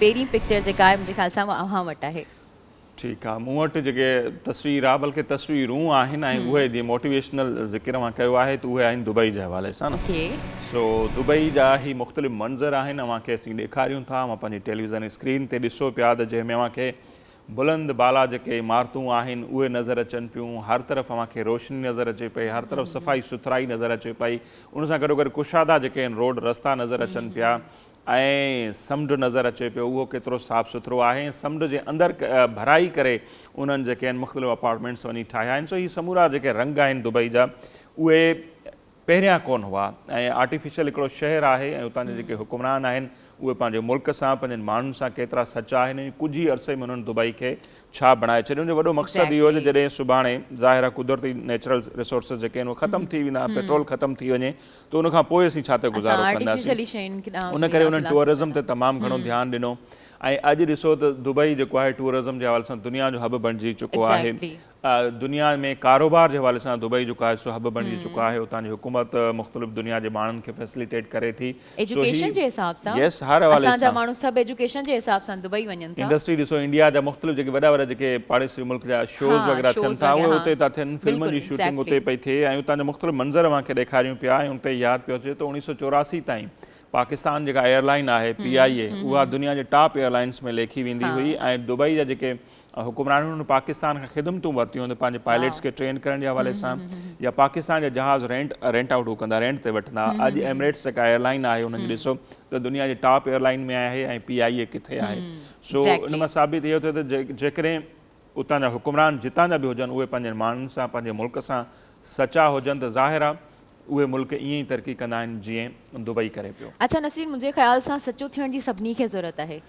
सिर्फ़ु हुकुमराननि खे न हर माण्हू खे हर शहरी खे सचो थियण जी ज़रूरत आहे ईमान मतिलबु जेका सफ़ाई आहे उहा त चवंदा आहिनि न ईमान आहे त असां पंहिंजे मुल्क खे साफ़ त रखी सघूं था न तरक़ी नथा कराए सघूं साफ़ त रखी सघूं था न उहो त असांजे हथ में आहे न पर असां जिथे कुझु बि आहे डस्टबिन खे छॾे असां किचिरो किथे बि उछलाए छॾींदा आहियूं हुकुमरान जी ॻाल्हि ईअं कई जो उन्हनि जो जेको दर्जो थिए थो घर में वॾे जो दर्जो जेको वॾे जो बिहेवियर हूंदो आहे न ॿार उनखे कॉपी कंदा आहिनि जेकॾहिं असांजा हुकुमरान ला जी एहतराम कंदा, कानून जी इज़त कंदा, एहतराम कंदा त माण्हू बि कंदा। Exactly, पर जेके न, न, हुक्मरान न agree. कंदा, प्रोटोकॉल्स में जेके हलनि था या जेके करप्शन जा चर्चा ॿियो टियों सभु कुझु थिए थो त पॉलिसी मेकिंग में त हुननि जो किरदारु आहे। उहे जेकॾहिं Exactly. कनि, मिसाल तौरु हाणे लॉकडाउन उन्हनि लागू कयो त अमल थिए पियो न। बिल्कुलु, exactly. जेकॾहिं न कनि हा त ईअं छुड़वागी थियो, हलंदी हा, पई त उनजे करे चऊं पिया त हुक्मरान जेकॾहिं पहिरीं ज़िम्मेवारी उन्हनि जी थिए थी, पोइ मुआशरे जे हर फ़र्द ते थिए थी। तव्हां सही था जी, चओ, बिल्कुलु पर तव्हां- अॻियां लीड उन्हनि खे करिणो हूंदो हाँ आहे। एग्जैक्टली तव्हां सही चयो पिया, जेके लीडर कंदो आहे उन खां पोइ ई पूरी टीम कंदी आहे। अक्सर असां पिक्चर्स वग़ैरह ॾिसंदा आहियूं, जेको लीडर कंदो आहे उनखे ई कॉपी करे पूरी टीम कंदी आहे। ऐं अगरि तव्हां पाण ॾिसूं त दुबई जेका आहे उहो उनखे जेके बि ट्रैवलिंग या इनकम जो रिसोर्सिस बि करे छॾियो, इहा हिकिड़ी अक़लमंदी हूंदी आहे त असां उनखे एॾो ख़ूबसूरत तरीक़े सां ठाहे करे उते विज़िटिंग दुनिया बि अचे। थिए ऐं उते दुनिया घुमणु अचे। ऐं इवन असांजा जेके मुल्क आहिनि उहे सभु एजुकेशन हासिल करण लाइ बि उॾां ई वेंदा आहिनि। पिक्चर जेका मूं वटि आहे उनमें तव्हांखे नज़र अची रही हूंदी स्क्रीन ते त मिस्टर बीन खे मुंहिंजे ख़्याल सां तव्हां सभु सुञाणंदा हूंदा, जेके बि ॾिसी रहिया हूंदा मिस्टर सभिनी बीन जो खे। फेवरेट। हाँ, मिस्टर बीन खे त सभु सुञाणंदा हूंदा। उहो हिकु मज़ाया कैरेक्टर रही चुको आहे ऐं लिटरली उनजी जेके मूवीज़ आहिनि उन्हनि में हिकिड़ी ज़िंदगी आहे। ऐं जॾहिं बि आउं मिस्टर बीन जी वीडियोज़ ॾिसंदी हुअसि त आई फेल्ट के मतिलबु हू अकेलो ई छो थो करे हक़चे न, अकेलो ई तव्हांखे हर किथे नज़र ईंदो आहे। त मूं हिकिड़ो वरी इंटरव्यू ॿुधो हो मिस्टर बीन जो, उनमें मिस्टर बीन चयो त ज़िंदगी या स्ट्रेंथ जेका आहे न उहा अकेले थियण में आहे। असां जेकॾहिं मज़बूत थियणु चाहियूं था न त अकेलो रहूं ऐं अकेलो जियूं, छो जो असांखे न आहे ख़बर त असां वटि ज़िंदगी जी का ख़बर न आहे, असां वटि छा थियण वारो आहे, छा न थियण वारो आहे, ज़िंदगी में केरु अचण वारो आहे, केरु नाहे अचण वारो न। त असांखे जेको आहे न हर सिचुएशन लाइ तयारु थियणु घुरिजे। ऐं जीअं त मिस्टर बीन अकेलो सभु कमु करे थो, असांखे बि घुरिजे त असां बि जेकॾहिं मज़बूत थियणु चाहियूं था त अकेले कमु करियूं। बहरहाल पिक्चर जे बारे में तव्हां ॻाल्हायां, पिक्चर जे बारे में मिस्टर बीन इहा ॻाल्हि चई आहे त कॾहिं बि कंहिंखे बाउंड न करियो, न कंहिं रिश्ते लाइ न दोस्ती लाइ। छो जो मुंहिंजे ख़्याल सां त ज़बरदस्ती जा रिश्ता या ज़बरदस्ती जूं दोस्तियूं जेके आहिनि उहे हलंदियूं न आहिनि, उहे वक़्ती हूंदियूं आहिनि ऐं ख़तमु थी वेंदियूं आहिनि। ऐं हमेशह जेका क़ाइमु रहंदी आहे उहा हूंदी आहे मोहबत ऐं मोहबत सां जुड़ियल रिश्ता। जेके इहे ज़बरदस्ती सां असां करियूं या कंहिंखां असां चवंदा आहिनि न पिनी करे मोहबत वठूं, उहा हलंदी न आहे। उहा कुझु ॾींहुं, हिकु ॾींहुं, ॿ ॾींहुं, टे ॾींहुं, उन खां पोइ एंडिंग हूंदो आहे, उनजो ज़वाल अची वेंदो आहे। उरूज हमेशह उहा शइ रहंदी आहे जॾहिं दिलि सां कई वेंदी आहे शइ।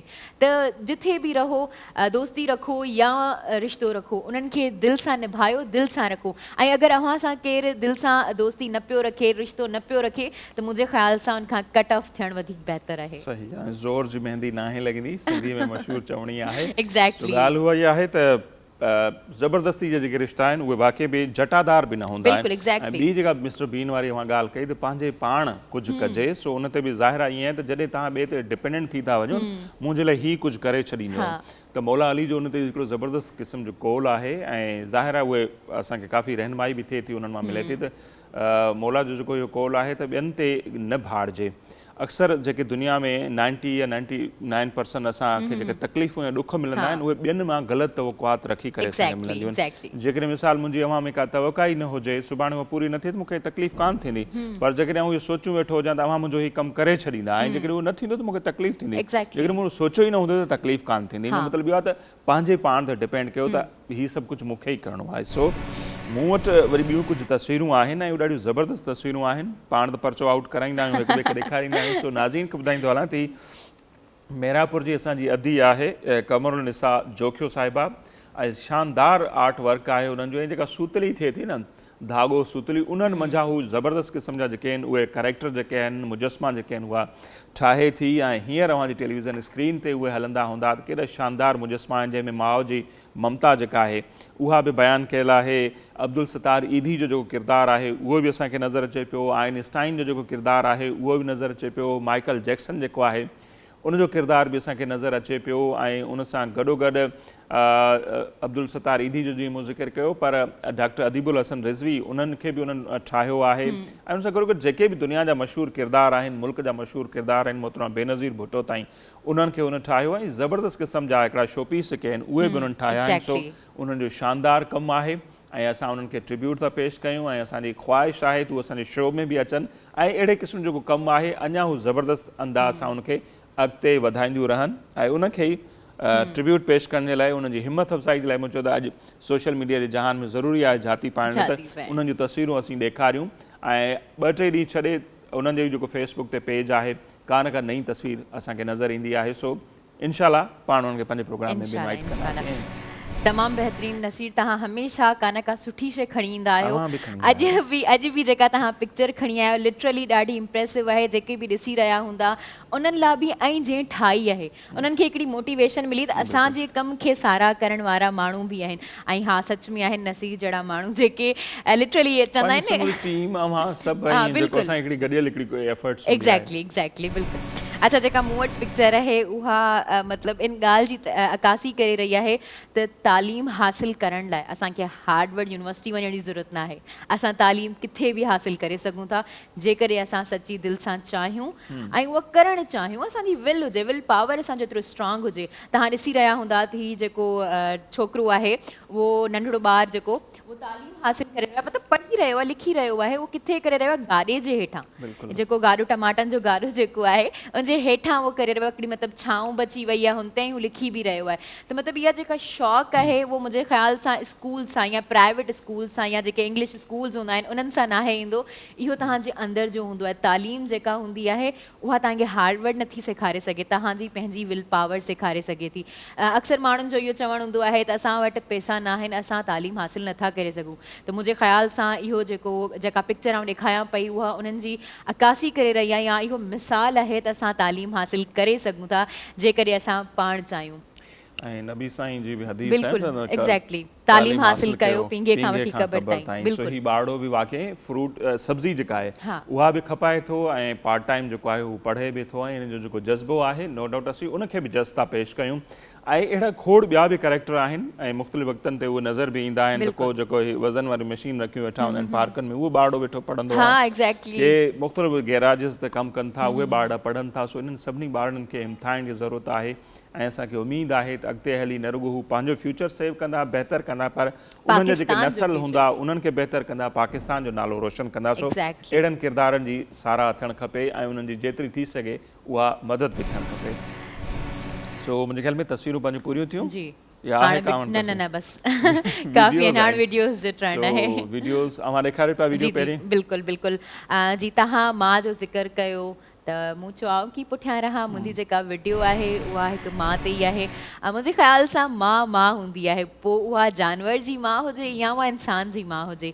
अव्हांखे जेका स्क्रीन ते वीडियो नज़र अची रही आहे उनमें हिकिड़ी भोलड़ी आहे जेका पंहिंजी बेबी खे संभाले वेठी आहे ऐं तव्हां बेबी जो प्यार ॾिसो। जेका बेबी आहे उनखे ईअं हक़ करे वेठी आहे। लिटरली जॾहिं मूं पहिरीं दफ़ा इहा वीडियो ॾिठी न आई थॉट के को पातल आहे, काशिम खे पातल आहे जैकेट वग़ैरह जंहिंसां हू मतिलबु एॾो पैक थियल आहे, पर बिल्कुलु बि न, हू पाण उनखे ज़ोर सां हक़ करे वेठी आहे ताकी आउं किरी न सघां। ऐं तव्हांखे ख़बर आहे नसीर इहो हिकिड़ो मतिलबु यकीन आहे, पाण हर कंहिं ते यकीन न आहियूं कंदा। भले ज़िंदगी में असां कंहिं लाइ कुझु बि चऊं त असां हिन सां तमामु घणी मोहबत करियूं था, हिन जे बग़ैर असां मरी वेंदासीं, पर ईअं बिल्कुलु बि न आहे। इंसानु जेको आहे न सभ खां वधीक ख़ुदि सां मोहबत कंदो आहे, ठीकु आहे। पर इन में इहा शइ अचे थी त माउ खे जॾहिं खणी अचे न की यकीन आहे, हुनखे ख़बर आहे त आउं किरंदसि न, मुंहिंजी माउ जेका आहे उहा मूंखे किरण न ॾींदी। लिटरली माउ जी अज़मत खे सलाम आहे। ऐं माउ जो वाक़ई को दुनिया में नेमिल बदल मुतबादिल थी कोन थो सघे। ऐं बोर्ड जी का ही वीडियो आहे, बोर्ड जा मंज़र आहिनि ऐं तमामु घणो पाणी आहे ऐं भोलड़ी जेका आहे पाण खे पंहिंजे बचे खे मुसलसिल बचाइण जी कोशिशि पे करे, हेॾां होॾां वञे पई। त हीउ ॾिसी करे रियली माना हिकु भेरो ॿीहर ज़ाहिर सभिनी जंहिंजूं माइरूं आहिनि सो उन्हनि खे रिक्वेस्ट कंदासीं त ख़ुदा रा उन्हनि जो क़दुरु कयो। उहे रिश्ता आहिनि कॾहिं मोटी कोन ईंदा ऐं पोइ तव्हांजे दिलि में हिकिड़ो अरमान रहिजी वेंदो त काश ऐं ज़िंदगी में उन्हनि जी ख़िदमत कयां, महिनत कयां। त माउ जेका आहे न रुॻो अव्हांखे पेट में पाले थी, रातिनि जा उजागा करे थी, सर्दियूं गर्मियूं सिर ते सही अव्हांखे जवान करे थी ऐं जवान औलाद जॾहिं थिए थो त पोइ उन्हनि खे छॾे करे उहो जीअं न पखी हूंदा आहिनि आख़िरनि मां उॾामी ईंदा आहिनि। सो हीअ त जानवर आहे पर नसीर तव्हां सही चयो त माउ पीउ जो रिश्तो जेको आहे न उहो कॾहिं नाहे मिलंदो, कॾहिं बि न। ॿिया रिश्ता जेके आहिनि उन्हनि जो नेमिल बदल ज़रूरु आहे, जेके बि रिश्ता आहिनि उहे असांखे मिली वेंदा आहिनि, पर माउ पीउ कॾहिं बि नाहिनि मिलंदा। उनजो रीज़न इहो आहे त उनजी मोहबत उहा वापसि असांखे कॾहिं बि न मिलंदी ॿिए कंहिं माण्हू मां, भले उहो केरु बि हुजे। चवंदा आहिनि मासी माउ आहे पर उहा थी नाहे सघंदी। अच्छा, उहो जेको अव्हां चयो न त एतमाद जेको थिए थो माउ पीउ ॿिए ते, त उहो ॾिठो हूंदो त अक्सर ॼणे ॿार खे पंहिंजो पीउ माउ ईअं मथे उछलाईंदा आहिनि, खिलंदो आहे, हुनखे एॾो ट्रस्ट हूंदो आहे त इहे मूंखे किरण कोन ॾींदा। इहो जेको जज़्बो आहे रिश्तो आहे त वाक़ई उहो माउ पीउ मंझां ई आहे, उनसियत या ख़ुशबू अचे थी। अच्छा, मूं वटि जेका वीडियो आहे उहा बि ॾाढी सुठी आहे, ज़बरदस्त आहे, सुबुह जो टाइम आहे। सो तव्हांजो मूड जेको आहे सो चेंज करे छॾींदी ही वीडियो। ऐं वीडियो आहे पीरसन आहे, जेके कार में वेठल नौजवान आहिनि उन्हनि खे हिकिड़ो गानो थो ॿुधाए, पर गानो न आहे छा त आहे। सो गाने जा ॿोल जेके आहिनि ॿुधी वठो अव्हां बि, यकीन तव्हांखे मज़ो ईंदो ऐं जेको वरी उन पंहिंजे अंदाज़ में ॻायो आहे त उनखे चवंदा आहिनि न दिलि होना चाहिदा जवान उमिरि विच की रखी आहे न। सो उमिरि माण्हू जेका आहे दिलि जवान हुजणु खपे, उमिरि हुन ते असर अंदाज़ न थी थिए। अव्हांखे इन जे करे ज़्यादा वणे पियो छो जो इहो दिलि सां ॻायल आहे। ऐं मां पाण पढ़ो आहियां न, इन करे बि वणे थी। मूं सम्झो ईअं चवंदा पाण तो चई छॾियां यस मूंखे वणे थी। छो अचो तव्हांखे ॿुधायूं ऐं पोइ वरी हुन ते ॻाल्हायूं बि था। मुंहिंजे शहर में वठी टपुर कॾहिं मूं वटां बि थी वञे, मूं ग़रीब जे वठण जा मूं ग़रीब जे हथल जो पाणी गिलास थी वञे, मुंहिंजे शहर में वठी टपुर कॾहिं मूं वटां बि थी वञे। सो त नाज़रीन कीअं लॻी अव्हांखे हीअ वीडियो ऐं चाचे साईं जो ॻाइण जो जेको अंदाज़ आहे त मुंहिंजे शहर अची थो त कॾहिं मूं वटां बि थी वञ, मूं ग़रीब जे हथनि जो पाणी गिलास पी वञ। सो ऐं ॾाढो ज़बरदस्त अंदाज़ सां उन्हनि ॻायो। सो उमेदु आहे तव्हांखे इहा वीडियो ज़रूरु पसंदि आई हूंदी। बिल्कुलु पसंदि आई हूंदी छो जो जीअं मूं तव्हांखे पहिरीं बि ॻाल्हि कई त इन में जेको हू ॻायो आहे हिन जो सुर एतिरो ख़ासि न आहे, लेकिन उनजी मोहबत सां ॻायल आहे त वणे पियो, अट्रैक्ट पियो करे, ॿुधण ते बार बार दिलि थी चवे। सही। सो नाज़रीन सोशल मीडिया जे जहान में पातीसीं झाती ऐं हिते असां वंस अगेन वठंदासीं ब्रेक ऐं ब्रेक खां पोइ जेका महिमान शख़्सियत आहे उन सां असीं ॻाल्हि ॿोल कंदासीं लिटरेचर जे हवाले सां ऐं ॿिया खोड़ सारा मामला आहिनि। कराची जी तारीख़ आहे ऐं मुख़्तलिफ़ मौज़ू हूंदा उन्हनि जी शख़्सियत खां वेंदे उन्हनि जो को कमु आहे उन ते असीं कंदासीं उन्हनि सां खोड़ सारियूं ॻाल्हियूं, पर मुख़्तसिर ब्रेक खां पोइ। असां सां गॾु रहिजो।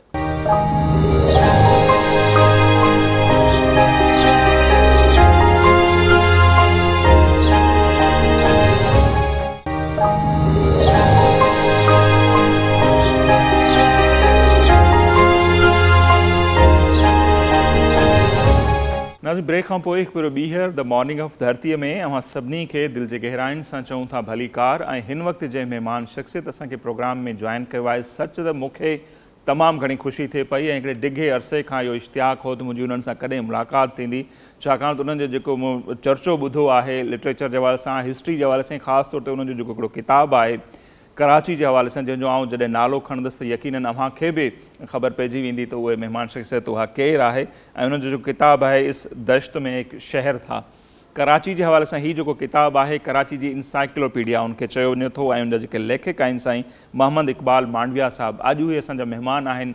सो असीं उन्हनि सां कंदासीं खोड़ सारियूं ॻाल्हियूं उन्हनि जे थ्रू आउट जेको करियर रहियो आहे उन जे हवाले सां, ख़ासि तौर ते उहो कराची ऐं अॼु जो जेको कराची आहे उनखे उहो कीअं पिया ॾिसनि, ऐं उन्हनि जो जेको हीउ किताबु आहे उन ते पाण पोइ ईंदासीं। सो मोहम्मद इकबाल मांडविया साहब, हम आपको वेलकम करते हैं। Sir thank you so much for coming here.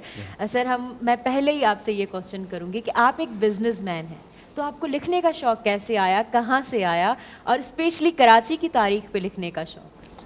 देखिए मेरे फादर जो थे वो राइटर थे, उन्होंने हमारी मेमन बरादरी की जो तारीख़ है असास मेमन कौम लिखी। मेरे चचा यूसुफ मांडविया तो बहुत बड़े राइटर थे गुजराती के, तो खून में तो एक चीज़ थी, लेकिन मेरे बड़े भाई साहब कहते थे कि चचा और अब्बा है ना उन्होंने ख्वारी में ज़िंदगी गुजार दी, सही तो आप कारोबार करें। तो हमने ल्यूब्स का बिज़नेस किया, मशहूर मिसल है ना, पढ़ो फारसी बेचो तेल, तो हम फारसी भी पढ़ते रहे और तेल भी बेचते रहे। लेकिन जाहिर है कि अंदर की चीज़ तो मरती नहीं है, तो जब ये फेसबुक आई, फेसबुक पे जब लिखना शुरू किया तो फिर दोबारा से वो अंदर की चीज़ बाहर आ गई, तो यहाँ किताब की सूरत में नमूदार हो गई। सर कराची की तारीख पे लिखने का शौक़, मतलब इसका क्या रीज़न है? असल में हमने वो कराची देखा है ना जो बहुत सुनहरा कराची था। जब मैं इस्तांबुल गया ना 3 साल पहले, तो इस पुराने इस्तांबुल में उस पुराने कराची की हमको झलक नजर आई जो बहुत डिसिप्लिन वाला कराची होता था। तो जब मैंने सफ़रनामा लिखा तो उसमें कराची का जिक्र बार बार आ रहा था। तो मेरे दोस्त थे रमज़ान बलोच साहब, उन्होंने, और अपने रमज़ान बलोच हैं और निसार बलोच, उन्होंने कहा जब कराची से इतनी मोहब्बत है तो कराची पे लिखो। तो फिर हमने लिखना शुरू किया, तो कलम जब चला तो चल पड़ा। ऐं नाज़रीन हीअ उहो किताबु आहे, यकीननि अव्हां सोशल मीडिया ते हिन जो काफ़ी चर्चो ॾिठो हूंदो ऐं ऑनलाइन हिन जा ऑर्डर जेके आहिनि उहे थियनि पिया, ऐं इंतिहाई ज़बरदस्त किताबु आहे। हींअर मुंहिंजे हथ में आहे। ZAK जेका आहे बुक्स पब्लिकेशन उन्हनि ई शाया कयो आहे ऐं जेको हिन किताब खे असीं जेकॾहिं ॾिसंदासीं त हिन जी क़ीमत न हुजण जे बराबरि आहे, यानी 2000 रुपया हिन जी क़ीमत आहे ऐं 2000 का माना नथा रखनि जेकॾहिं ॾिठो वञे त। अॼुकल्ह जेकॾहिं असीं कपिड़ा ई जेके ख़रीद कयूं था, जूता ख़रीद कयूं था, उन्हनि जो रेट अव्हांखे ख़बर आहे त छा आहे ऐं तक़रीबन ही 798 यानी 800 जे लॻभॻि हिन जा पेज आहिनि ऐं हिकु पेज जेको आहे उहो तारीख़ पंहिंजे पाण में हिकिड़ी तारीख़ आहे ऐं असांखे ऐं असांजी जेका ईंदड़ नस्ल आहे उनखे ज़रूरु ॿुधाइणु खपे ऐं हीअ किताबु पढ़ाइणु खपे त जीअं उनखे ख़बर पवे त हीअ असांजो शहर छा हो ऐं अॼु उहो कीअं बणिजी चुको आहे। हीअ जॾहिं उहे पढ़ंदा त यकीन उन्हनि में हिकिड़ी तड़प पैदा थींदी त छो न असीं पंहिंजे उन माज़ी वारे कराची खे जेको पुरअमन हो, जेको साफ़ सुथरो हो, उनखे असीं वरी वापसि वरायूं। सो ज़बरदस्त किताब, जैसे मैंने पहले भी कहा कि काफ़ी इसका चर्चा रहा है और आज मेरे हाथों ये लगी है। सो इंशाल्लाह इसको तफसील से पढ़ेंगे भी। और जैसे पहले ने आपको कहा कि कराची पे ही लिखने का जो आपका शौक़ था, उसका कोई ख़ास सबब है? जैसे जिस शहर में बंदा पैदा होता है तो एक उनसियत उससे होती है, वही एक लगाव था जिसने आपको लिखने पे मजबूर किया? वही लगाव था। यहाँ के असल में कराची के लोग भी बहुत अच्छे हैं ना। यहाँ का जो आपने देखा होगा, आप रास्ते में जा रहे हैं, आप ज़रा से तकलीफ का शिकार हुए, 10 आदमी आपकी मदद को आ जाएंगे और आपसे कोई ये नहीं पूछेगा कि आपकी कास्ट क्या है या आपकी ज़बान क्या है। तो हम उसी को प्रोजेक्ट करें ना, जब तकलीफ में एक दूसरे का साथ देते हैं तो खुशी में भी साथ दें और यगानियत का माहौल बनाए कराची में। तो ये बस मुझे कराची की तरफ, मुझे कराची की ये अदा भली लगती है सबसे ज़्यादा। अच्छा, थोड़ा अगर हम आपको पीछे लेकर जाएं उस ज़माने में जो कराची आपने देखा बचपन में, अपनी जवानी में, और जो आज आप कराची देखते हैं, तो कितना फ़र्क है उसमें? अब तो उलट ही हो गया ना। इसकी वजह यह है कि जो वैल्यूज़ थी ना, अव्वल तो उसके काफ़ी उसके अंदर ख़राबी हो गई और जो इदारे थे उन्होंने काम उस तरह करना बंद कर दिया। इसकी वजह थी कि ऊपर देखें चिड़ियाघर है ना, ज़ू, अगर आप इसको बनाना है आपको तो उसमें ऐसे एडमिनिस्ट्रेटर का तकर्रुर होना चाहिए जिसको जानवरों से मोहब्बत हो। जिसको हिरन का गोश्त अच्छा लगता है उसको, अगर आप उसको बना देंगे तो फिर अब सब हिरन का गोश्त खाने वाले ऊपर आ गए, तो नतीजा बर्बादी के सिवा क्या हो सकता है, बताएं। एग्जैक्टली सर, आप सही कह रहे हैं। जैसे कि सर इस बुक का नाम है इस दश्त में एक शहर था, वो मोहसिन नकवी की एक पोइट्री है, वो मैं पढ़ूंगी भी सही। ये दिल ये पागल, ये दिल ये मेरा क्यों बुझ गया आवार की, इस दश्त में एक शहर था, वो क्या हुआ आवार की। कल शब मुझे बेशक्ल की, कल शब मुझे बेशक्ल की आवाज़ ने चौंका दिया। मैंने कहा तू कौन है, इसने कहा आवार की। तो सर इस बुक को एनसाइक्लोपीडिया भी कहा जाता है, कराची का एनसाइक्लोपीडिया। तो सर क्यों कहा जाता है, एनी स्पेसिफिक रीज़न? देखें, कराची की गली कूचा है ना, हर जगह एक तारीख है। अच्छा, हमें बचपन में हमारी जो तरबियत की है ना, हमारे बड़े भाइयों ने की है। मुझसे मेरे बड़े 5 भाई हैं और उनकी एक ही मतलब हमेशा तालीम होती थी कि आप जिस गली में, जिस कूचे में जाओ, बोर्ड ज़रूर पढ़ो। जो बोर्ड सामने नजर आता है उसको पढ़ें। तो वो बोर्ड पढ़ने से जो है ना, आपकी एक तो पहले नॉलेज इतनी बढ़ती है, आपको ये पता चल जाता है ये बिल्डिंग किसने बनाई, क्या बना। अब जिस बिल्डिंग में गए उस पर उस जमाने तख्तियाँ लगी होती थी। अब जैसे ये चैम्बर ऑफ कॉमर्स की बिल्डिंग है, इस पर ये महात्मा गांधी की तरफ, तो आप पढ़ेंगे तो आपको पता चलेगा, तो फिर आपका शौक बढ़ेगा, फिर आप रिसर्च करेंगे कि किसने बनाई, क्या हुआ। तो ये आस्ते आस्ते फिर जब शौक डेवलप होता है, फिर अच्छे दोस्त मिल जाते हैं। जैसे मैंने आपको रमज़ान बलोच साहब का नाम दिया, फिर कलमती साहब, इन लोगों ने कान पकड़ के किताब लिखवाई, बोला तुमको जो मदद चाहिए हमसे लो, लेकिन लिखो। तो अल्लाह का शुक्र ये किताब सामने आ गया। उस कराची पे और बात करते हैं। जैसे मेरी भी एक बड़ी ख्वाहिश है, अमर जलील साहब से भी जब गपशप होती है, गुल हसन कलमती तो कराची सिंध जी मारी, अभी अंग्रेज़ दौर की इमारतें, कराची जा लाफानी किरदार, बहुत सारी किताबें मैंने पढ़ी हैं। या अख्तर बलोच साहब ने जो ब्लॉग लिखे और फिर वो छपे हैं अभी कराची वाले के नाम से, तो मतलब एक तड़प होती है कि काश हमने वो कराची देखा होता। ये ऐसे जैसे एक तो ज़बरदस्त आपने जुमले कहे कि हिरन का गोश्त खाने वाले अगर जू के चेयरमैन बन जाएंगे, तो वो तो एक जू वानी जुमला भी, और सब समझने वाले समझते हैं कि वो कौन थे और जिन्होंने इस शहर को तबाह किया। तो लेकिन हम उस पर अगर आएँ तो क्या हम ये ख्वाब देख सकते हैं कि दोबारा से वो उस तरह का कराची हमें नज़र आएगा, या वो कैसे हो सकता है आपके ख्याल में? देखें, अभी भी कोई अच्छा एडमिनिस्ट्रेटर आ जाए ना तो ये कोई मुश्किल नहीं है। देखें, कराची पाकिस्तान का जो सुनहरा दौर था ना, या ना पॉलिटिकली सट जाएं, देखिए जो काम करता है ना हमारे लिए वो अच्छा है। सही। जो अयूब खान का जो 10 साल थे, वो पाकिस्तान तरक्की की शाहराह पे था। सही। और हम इंडिया से भी आगे थे, हम जापान को आंखें दिखाते थे। इसके बाद जो बर्बादी शुरू हुई, इसके बाद अगर आपने महसूस किया हो तो जो जनरल मुशर्रफ का दौरा है, फिर उसमें एक अच्छी रिवायतें बनी ना, एजुकेशन को उन्होंने कितना फ़रोग दिया। तो इस तरह का अगर टॉप पे अच्छा एडमिनिस्ट्रेटर आ जाए तो कोई बड़ी बात नहीं होती, क्योंकि वो जब अयूब खान की कामयाबी की वजह क्या थी, उन्होंने अच्छी टीम बनाई। जनरल मुशर्रफ ने भी अच्छी टीम बनाई, अभी अच्छा एडमिनिस्ट्रेटर आ जाए, अच्छी टीम बना ले तो ये सुधरने में क्या 5 साल के अंदर फिर हम रवा दवा हो जाएंगे। लेकिन मुशर्रफ के दौर में जो कत्ल गारत इस शहर ने देखी वो तो एक वो देखें ना भयानक बाप जिसे हाँ, हमने तो उस उसके वक्त हम भी बहुत बिगड़ चुके थे। गवाह हैं और जो अच्छा अब सर, जाके कुछ ना कुछ फिर भी अमन हुआ है तो जी पे। देखें आपको मैं एक बात और बताऊँ, हमारी मार्केट्स है ना, आज से 30 साल पहले यहाँ कोई किसी के पैसे नहीं खाता था, पैसे खाने का रिवाज ही नहीं था। अब पैसे खाने आ गए हैं लोगों को। सही। तो अभी ये इसके ऊपर कोई डंडे वाला आदमी आए और सुधारे, जब भी सुधरेंगे ना। तो मुशर्रफ साहब को जितना सुधार सकते थे उतना सुधारा, और बाकी जो रह गया वो रह गया। अच्छा सर, हमें ये बताइएगा कि पुराने कराची और इस कराची में कोई स्पेसिफिक पॉइंट्स जो आपने इसमें भी इस बुक में भी लिखी हों और आपको भी रियलाइज़ होती हैं और आपको देख के दुख होता है, कौन सी ऐसी स्पेसिफिक पॉइंट्स हैं? देखें, हमेशा लोग कहते हैं अपनी मदद आप, कोई चीज़ नहीं होती, काम करती है सरकार। हाँ, टॉप मैनेजमेंट में जो आदमी बैठा हो, देखें हम जब छोटे थे तो कराची में शॉप एक्ट नाफिज था, 8 बजे दुकानें बंद हो जाती थी। सही। और ये रेंजर्स पुलिस का ये काम थोड़ी है। शॉप एक्ट के इंस्पेक्टर ही अलग होते थे। हमारा मेडिकल स्टोर था, 8:15 बजे एक इंस्पेक्टर आया एज ए कस्टमर से, एक पौंड्स क्रीम दीजिए। हमने पौंड्स क्रीम दिया, हमारा चालान हो गया। कहने का आप दवाई बेच सकते हैं, पौंड्स क्रीम नहीं बेच सकते। ये कराची था। सही। क्योंकि ऊपर जो मैनेजमेंट थी वो अपने इंस्पेक्टर से काम लेती थी। जो सफाई के इंस्पेक्टर थे, आपके घर के बाहर अगर पानी बह रहा है, आपके घर का चालान हो जाता था। सही। रेत पड़ी हुई है तो चालान हो जाता था। क्योंकि ऊपर एक चेन बनी होती थी, ऊपर से नीचे तक चेक होता था ना। चेक एंड बैलेंस नहीं होगा तो नीचे का स्टाफ कैसे काम करेगा? एग्जैक्टली। ये बातें हैं।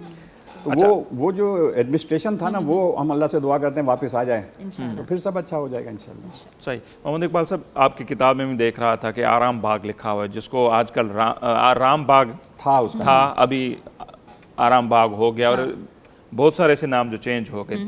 अगर हम पीछे जाएं, जिस वजह से ये हुए पार्टीशन के बाद हुए, तो पार्टीशन को आप किस तरह देखते हैं कि वो कितना हमारे लिए फ़ायदेमंद हो या कराची शहर के लिए उसको नुकसान हुआ, जो लोग यहाँ से चले गए? और देखिए, ये जो तकसीम हुई ना, उसके मुहर्रकात कुछ भी हों, इसके बाद ये जो कत्लो गारत गिरी हुई ना, इसमें लोग तबाह हो गए। देखिए, आसान नहीं होता। आप साहिब औलाद बन के सोचें, बच्चे अगवा हो गए, बच्चे कत्ल हो गए, लूटे पुटे दोनों तरफ हुआ ना। यहाँ से मेरे वालिद कहते थे कि दोनों तरफ के बदमाशों ने दोनों तरफ के शरीफों को लूटा। ये तो यही हुआ है।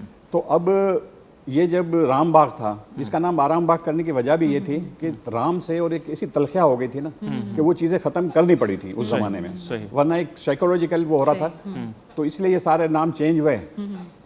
और वो तकसीम की जो तलखियाँ हैं वो तो, और इसी ये 65 की वॉर थी, वो जनरल एक वो हमारे यहाँ कॉलम लिखते थे अब्दुर्रहमान साहब, उन्होंने लिखा था ये भी इसी हिंदू मुस्लिम फसाद की एक शक्ल थी।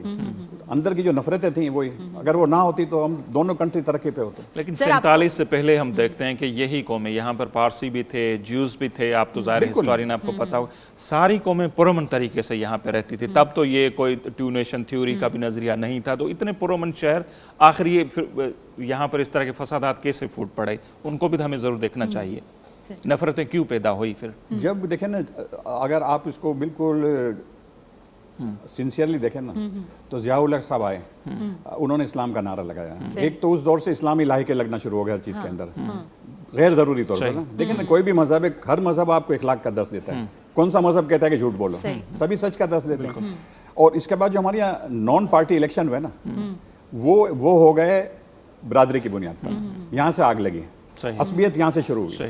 देखिए ना, पीपल्स पार्टी है या मुस्लिम लीग है या जमात इस्लामी है, इसमें सब लोग होंगे ना। अब लेकिन जब आप बरादरी की बुनियाद पे पार्टी बनाएंगे तो उसमें एक ही तरह के लोग हैं, और फिर जो झगड़ा होगा ना वो बहुत गलत झगड़ा। तो ये हम बहुत बुरे एक जाल में फंस गए जो नहीं होना चाहिए था, और यहीं से शुरू हुआ। अगर आप देखें लसानियत की सियासत और वो सारा कुछ बहुत बिल्कुल। सो ब्रेक जो वक्त भी थे फिर पे हम ब्रेक ले लेते हैं, और मज़ीद भी काफ़ी कुछ आपसे हम समझना चाहेंगे, सीखना चाहेंगे। सो मोहम्मद इकबाल मांडविया साहब अॼु असां सां गॾु मौजूदु आहिनि, हिस्टोरियन आहिनि, उन्हनि सां असांजी ॻाल्हि ॿोल हले पई। पारे ते वक़्तु थिए पियो मुख़्तसिर ब्रेक जो, सो वठूं था मुख़्तसिर ब्रेक। असां सां गॾु रहिजो।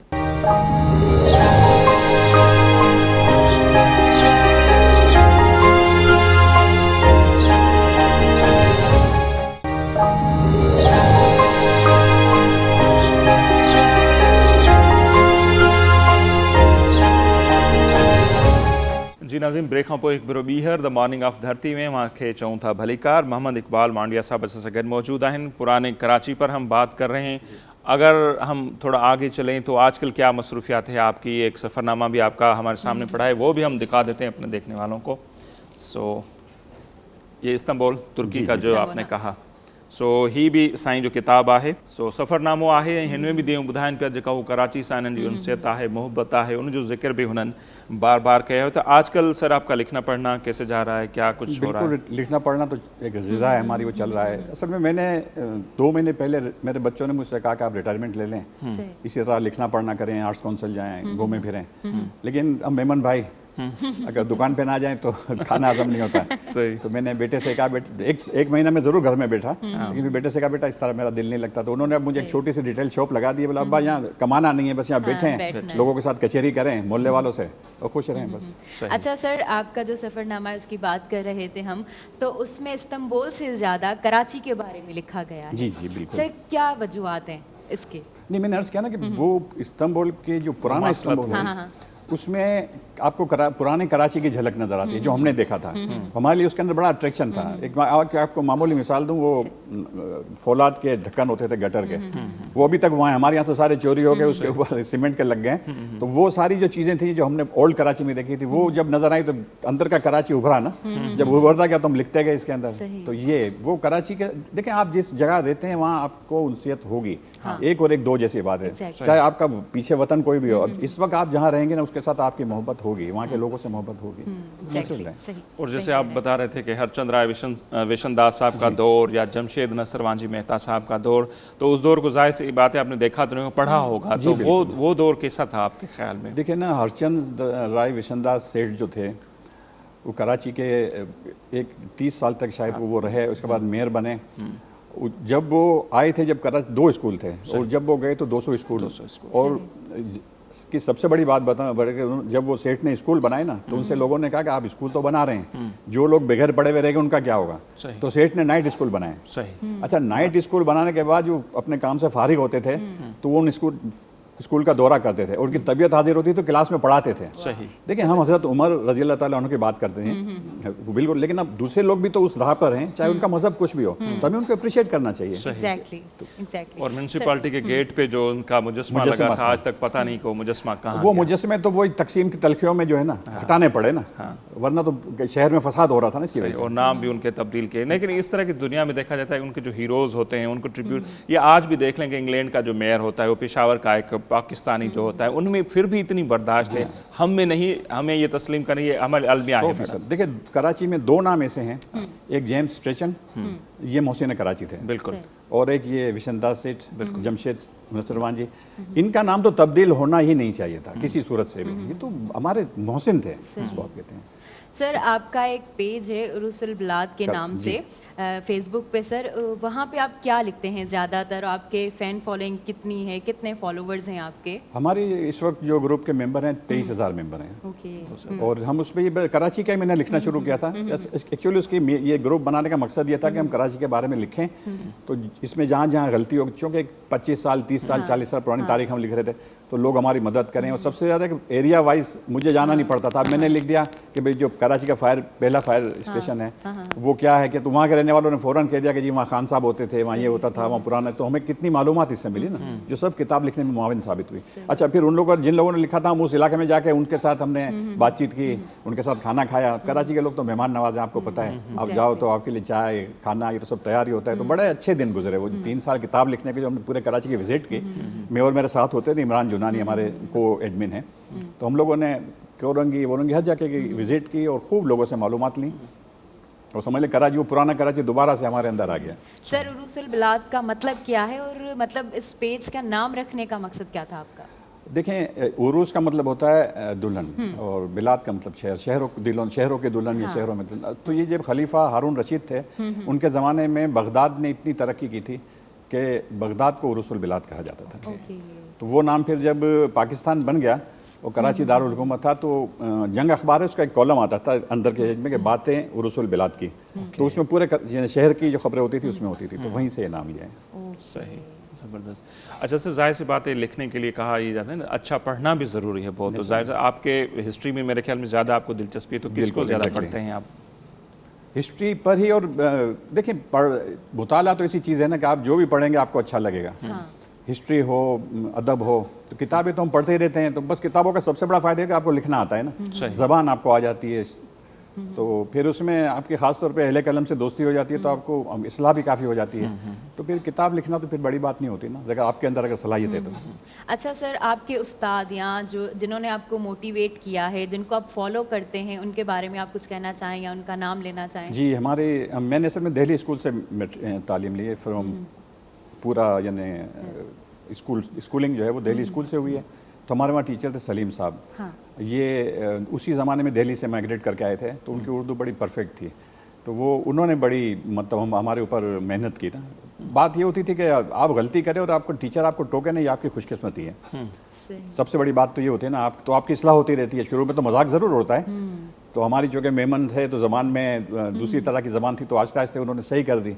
अच्छा, खुशकिस्मती ये भी कि हम कॉलेज में गए तो हमारे प्रोफेसर थे, प्रोफेसर अंजुम आज़मी, दानिश्वर थे और बहुत बड़े शायर हैं। तो प्रोफेसर साहब भी बख्शते नहीं थे इस्लाह करने में। तो ये दो टीचर ऐसे मिल गए ना कि उन्होंने हमारी, अल्लाह ताला उनको हमेशा शाद व आबाद रखे, उनकी मग़फ़िरत करे। तो हम बहुत उनसे सीखा हमने मतलब। अच्छा सर, एजुकेशन का आप जिक्र करें तो उस ज़माने में स्कूल दूर हुआ करते थे, लेकिन जो एजुकेशन की लेवल थी वो आज गली गली में हमें स्कूल नज़र आते हैं कि वो एजुकेशन नज़र नहीं आती। तो उस दौर की एजुकेशन को आज के दौर से आप किस तरह कंपेयर करेंगे? वो देखें, वो जो दौर था ना, पहली बात तो ये थी कि हम भी जफाकश थे कि बस्ता उठा के स्कूल जाते थे। अब बच्चे को वैन चाहिए, नाश्ता बॉक्स चाहिए, पेंसिल बॉक्स चाहिए। हमें एक पेंसिल जो थी ना, हमारी अम्मी 2 टुकड़े करती थी, आधी पेंसिल बहन को देती थी, आधी मुझे, और पूरा महीना चलाती होती तो चलती थी। आज नहीं चलती है, क्योंकि खुशहाली आ गई। अब वो दौर अब बच्चे कर भी नहीं सकते ना इस तरह, ना हम करेंगे ना हमारे बच्चे करेंगे। पहली बात तो ये। दूसरी बात है, पहले जो टीचर होते थे वो पढ़ाने का शौक रखते थे खुद भी। अब मैं जब ये सर्वे कर रहा था ना, मैं एक स्कूल में गया, आपको पता होगा गुजराती स्कूल है मिशन रोड पे, अब उसका नाम बाद में कर दिया था मलाला यूसुफजई स्कूल। वहाँ मैडम जो बैठी थी वो कहने लगी मैं यहाँ 23 साल से हूँ, लेकिन उनको हिस्ट्री कुछ भी मालूम नहीं थी स्कूल की तारीख का पता कुछ भी। अच्छा, फिर मैंने कहा अच्छा अगर आप हिस्ट्री के टीचर को बुलाए, वो मैडम हिस्ट्री वाली आई। उन्होंने कहा मैं 12 साल से हिस्ट्री पढ़ाती है, मगर मैंने कहा कम से कम आपको इस स्कूल की हिस्ट्री तो मालूम होनी चाहिए ना। लेकिन ये शौक ही नहीं है, दिलचस्पी। असल तो वही मैंने कहा ना, उस आदमी को अपॉइंट करें जिसको इन चीज़ों का शौक हो। हिस्ट्री का जिसको शौक होगा वो आपको हिस्ट्री पढ़ाएगा। मैं आपको ज़िम्मन एक छोटी सी बात बताऊँ, हम जब स्कूल में पढ़ते थे ना, हमने हिस्ट्री में पढ़ा था कि सहारनपुर के आम बड़े मशहूर हैं, क्योंकि औरंगज़ेब आलमगीर जब सहारनपुर के गवर्नर थे तो अपने फादर शाहजहां को ये आम भेजते थे। यानी गवर्नर और बादशाह को आम भेजो, आम कैसे होंगे? सही। तो मैं जब हज के लिए गया तो वहाँ मुझे सहारनपुर के हाजी मिलते थे, तो मैं कहता था आपके यहाँ के आम तो बड़े मशहूर, तो बड़े खुश होते थे कि इसको हमारी हिस्ट्री पता है। तो अगर हमने शौक से पढ़ा था जब ही आए ना पढ़ते भूल जाते सब। बिल्कुल। तो ये चीज़ें होती हैं ना। अच्छा सर, हम अब अगर कराची पे बात करें कि कराची जो है वो पाकिस्तान का मुआशी हब है, उसके बावजूद भी कराची उतनी तरक्की नहीं कर पाया है, क्या वजूहात हैं? जैसे कि अगर इस्तांबुल को देखें, वो तरक्की करता गया, आगे बढ़ता गया, और हमारा कराची पीछे आता गया, क्या वजूहात हैं? देखें, इसकी लोग तो यहाँ गवर्नमेंट को ज़्यादा दोष देंगे, लेकिन कराची जो पीछे रहा ना, इसकी एक बहुत बड़ी वजह ये है कि कराची ने ये कहा कि सारे जहाँ का दर्द हमारे जिगर में है, यहाँ हंगामे ज़्यादा हुए हैं। तो फिर वो देखें ना, बच्चा भी आपके अगर 2 बच्चे हैं 3, जो बच्चा एजिटेटिव बच्चा होगा वो आपकी नज़र से गिर जाएगा, ठीक है यार, ये हमेशा लड़ता रहता है। तो ये कराची वालों ने भी थोड़ा सा अपने पैर पे कुल्हाड़ी मारी है, ये तो मानना पड़ेगा। और जो माइग्रेशन ज़्यादा से हुई, अब सारे मुल्क से हम देख लेते हैं, बाहर से देख लेते हैं, वो जो लोग आए उनसे भी हमारी सकाफत या हिस्ट्री, उस पर आपके ख्याल में फ़र्क पड़ा? बिल्कुल फ़र्क पड़ा, बिहेवियर्स पे। अच्छा देखें, एक जो सबसे बड़ा जुल्म हुआ ना, आपको शायद याद हो 77 के जब इलेक्शन हुए ना, तो इलेक्शन से पहले यहाँ जितनी कच्ची आबादियाँ थी ना उनको लीज दे दी गई। तो अब जब ये बड़ा आसान हो गया कि आप यहाँ जगह घेरें और इलेक्शन आएंगे तो आपको लीज मिल जाएगी, तो ये शहर की आबादी बेतहाशा बढ़ी। ये अब इससे पहले ये होता था कि कच्ची आबादी में गवर्नमेंट बिजली भी नहीं देती थी ताकि उनको डिस्करेजमेंट हो ना। बाद में ज़ियाउल हक के दौर जब दौर आए तो चादर और 4 दीवारी के लिए टेलीफोन तक दे दिया गया कच्ची आबादी में। तो फिर तो आप समझ लें कि क्या हशर होना था। तो यही अब आप देखें, कराची में 65% या 60% जो है कच्ची आबादी है, 40% लीगल है। सही। तरक्की कहाँ से होगी? सर, तो कराची को खूबसूरत कैसे बनाया जा सकता है? कराची को खूबसूरत इसी तरह बनाया जा सकता है कि कोई ईमानदार एडमिनिस्ट्रेटर आए और ईमानदार, अब जो हो चुका चले, यहाँ हो चुका, इनको यहाँ ले लें, लेकिन आगे का बंद करें। इनको तो आप नहीं निकाल सकते जो यहाँ रोजी के लिए आ गए, लेकिन इसको भी देखें, चाइना के इतने बड़े बड़े शहर हैं, मैनेजमेंट करते हैं ना वो। और जो हमारे यहाँ सलाहियत वाले लोग हैं, अगर आप सही लोगों को आगे ले आएँ, उनको काम करने दें, तो ये आप 5 साल में कराची का नक्शा बदल के रख देंगे। ये कोई इतना मुश्किल नहीं होता है। गवर्नमेंट के पास तो सारे पावर होते हैं, फंड्स होते हैं। हमारा जैसा कि ये पॉलिटिकल शो नहीं है, इसलिए हम उस पर डिपेंड मुर्तज़ा वहाब साहब आ गए हैं अभी नए एडमिनिस्ट्रेटर, सो देखते हैं उनको कि वो क्या करते हैं। सो पढ़ने लिखने की बात हो रही है आपकी, तो आपने जैसे कहा जाहिर सी बात जिसको शौक होगा वो पढ़ेगा भी फिर लिखेगा। आजकल के यूथ को किस तरह देखते हैं, बुक्स की तरफ क्या रुझान है, पढ़ते हैं नौजवान या लिखने जो लिख रहे हैं उनमें कोई वो क्वालिटी आपको नज़र आती है? क्वालिटी नहीं, देखें वो तो हीरे तो हर दौर में चमकते हैं ना, ऐसी बात नहीं होती है, वो तो होता है। लेकिन अब ये बुक्स की तरफ से रुझान इसलिए कम हो गया है कि अब चूँकि वो आ गया है मोबाइल और स्क्रीन पे सारा काम, तो वो नई जन से उस पर करती है काम सारा। अब हम जब तक किताब नहीं पढ़ेंगे हमें चैन नहीं आएगा, या हमें उसमें पढ़ने में मज़ा ही नहीं आता। हमें कोई PDF पे बुक भेजता है तो हम नहीं पढ़ सकते, हमें मतलब कागज़ पे चाहिए, किरतास जिसको कहते हैं। तो ये तो नस्ल का फ़र्क होता है, वो अपनी जगह सही है, हम अपनी जगह सही हैं। सर आगे लिखने का इरादा है? बिल्कुल, मेरा ये अगला ये तो वो कराची है जो तकसीम के वक्त पाकिस्तान का हिस्सा था। अब अगले कराची की हम मेहनत कर रहे हैं, दोबारा से विजिट कर रहे हैं, इंशाल्लाह अगला कराची भी लिखेंगे। सही। सो बहुत शुक्रिया मोहम्मद इकबाल साहब, आप हमारे प्रोग्राम में आए, टाइम निकला, और जाते जाते कोई मैसेज कोई पैगाम अगर देना चाहें तो? बस मेरा पैगाम यह है कि देखिए भाई, हम जो यहाँ रहते हैं ना इस शहर में,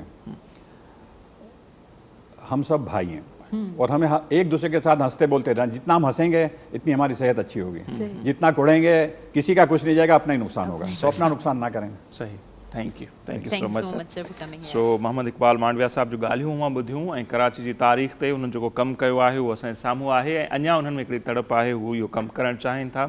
ऐं मूंखे वरी हिते डॉक्टर नबी बख्श खान बलोच साहब जी हिकिड़ो कॉल बि आहे, जेके कंहिं बि तारुफ़ जा मोहताज न आहिनि ऐं हर फील्ड में जेको उन्हनि कमु कयो। सो उन्हनि बि इहा ॻाल्हि कई त जेकॾहिं हर फ़र्द ॿियो न जेकॾहिं पंहिंजे ॻोठ जी तारीख़ लिखे त सॼी सिंध जी हिकिड़ी नई तारीख़ जेका आहे उहा लिखिजी वेंदी। सो जीअं असांखे मांडविया साहब ॿुधाइनि पिया त जंहिं स्कूल में 23 सालनि खां जेका टीचर आहे उनखे इहा ई ख़बर न आहे त हिन स्कूल जी जेका आहे हिस्ट्री छा आहे। इहो असांजो ज़वाल जी हिकिड़ी निशानी आहे, सो अलमियो आहे वॾो, सो उनखे ॾिसणु खपे। पंहिंजा जेके वॾड़ा आहिनि, वॾी एज जा आहिनि, उन्हनि खां पुछणु खपे पार्टीशन जूं यादगिरियूं। अवां ख़ुशनसीबु आहियो जेकॾहिं अव्हांजे घर में अहिड़ा फ़र्द आहिनि, या जेके न त पंहिंजे ॻोठ जंहिंमें बि रहो पिया, जंहिं पाड़े में बि रहो पिया, जंहिं स्कूल में बि पढ़ो पिया, कॉलेज में, यूनिवर्सिटी में। घणनि माण्हुनि खे NAD यूनिवर्सिटी जेका आहे उनखे असल ख़बर ई न आहे त यूनिवर्सिटी NAD इन ते नालो छो पियो, सो घणनि माण्हुनि खे ख़बर न आहे।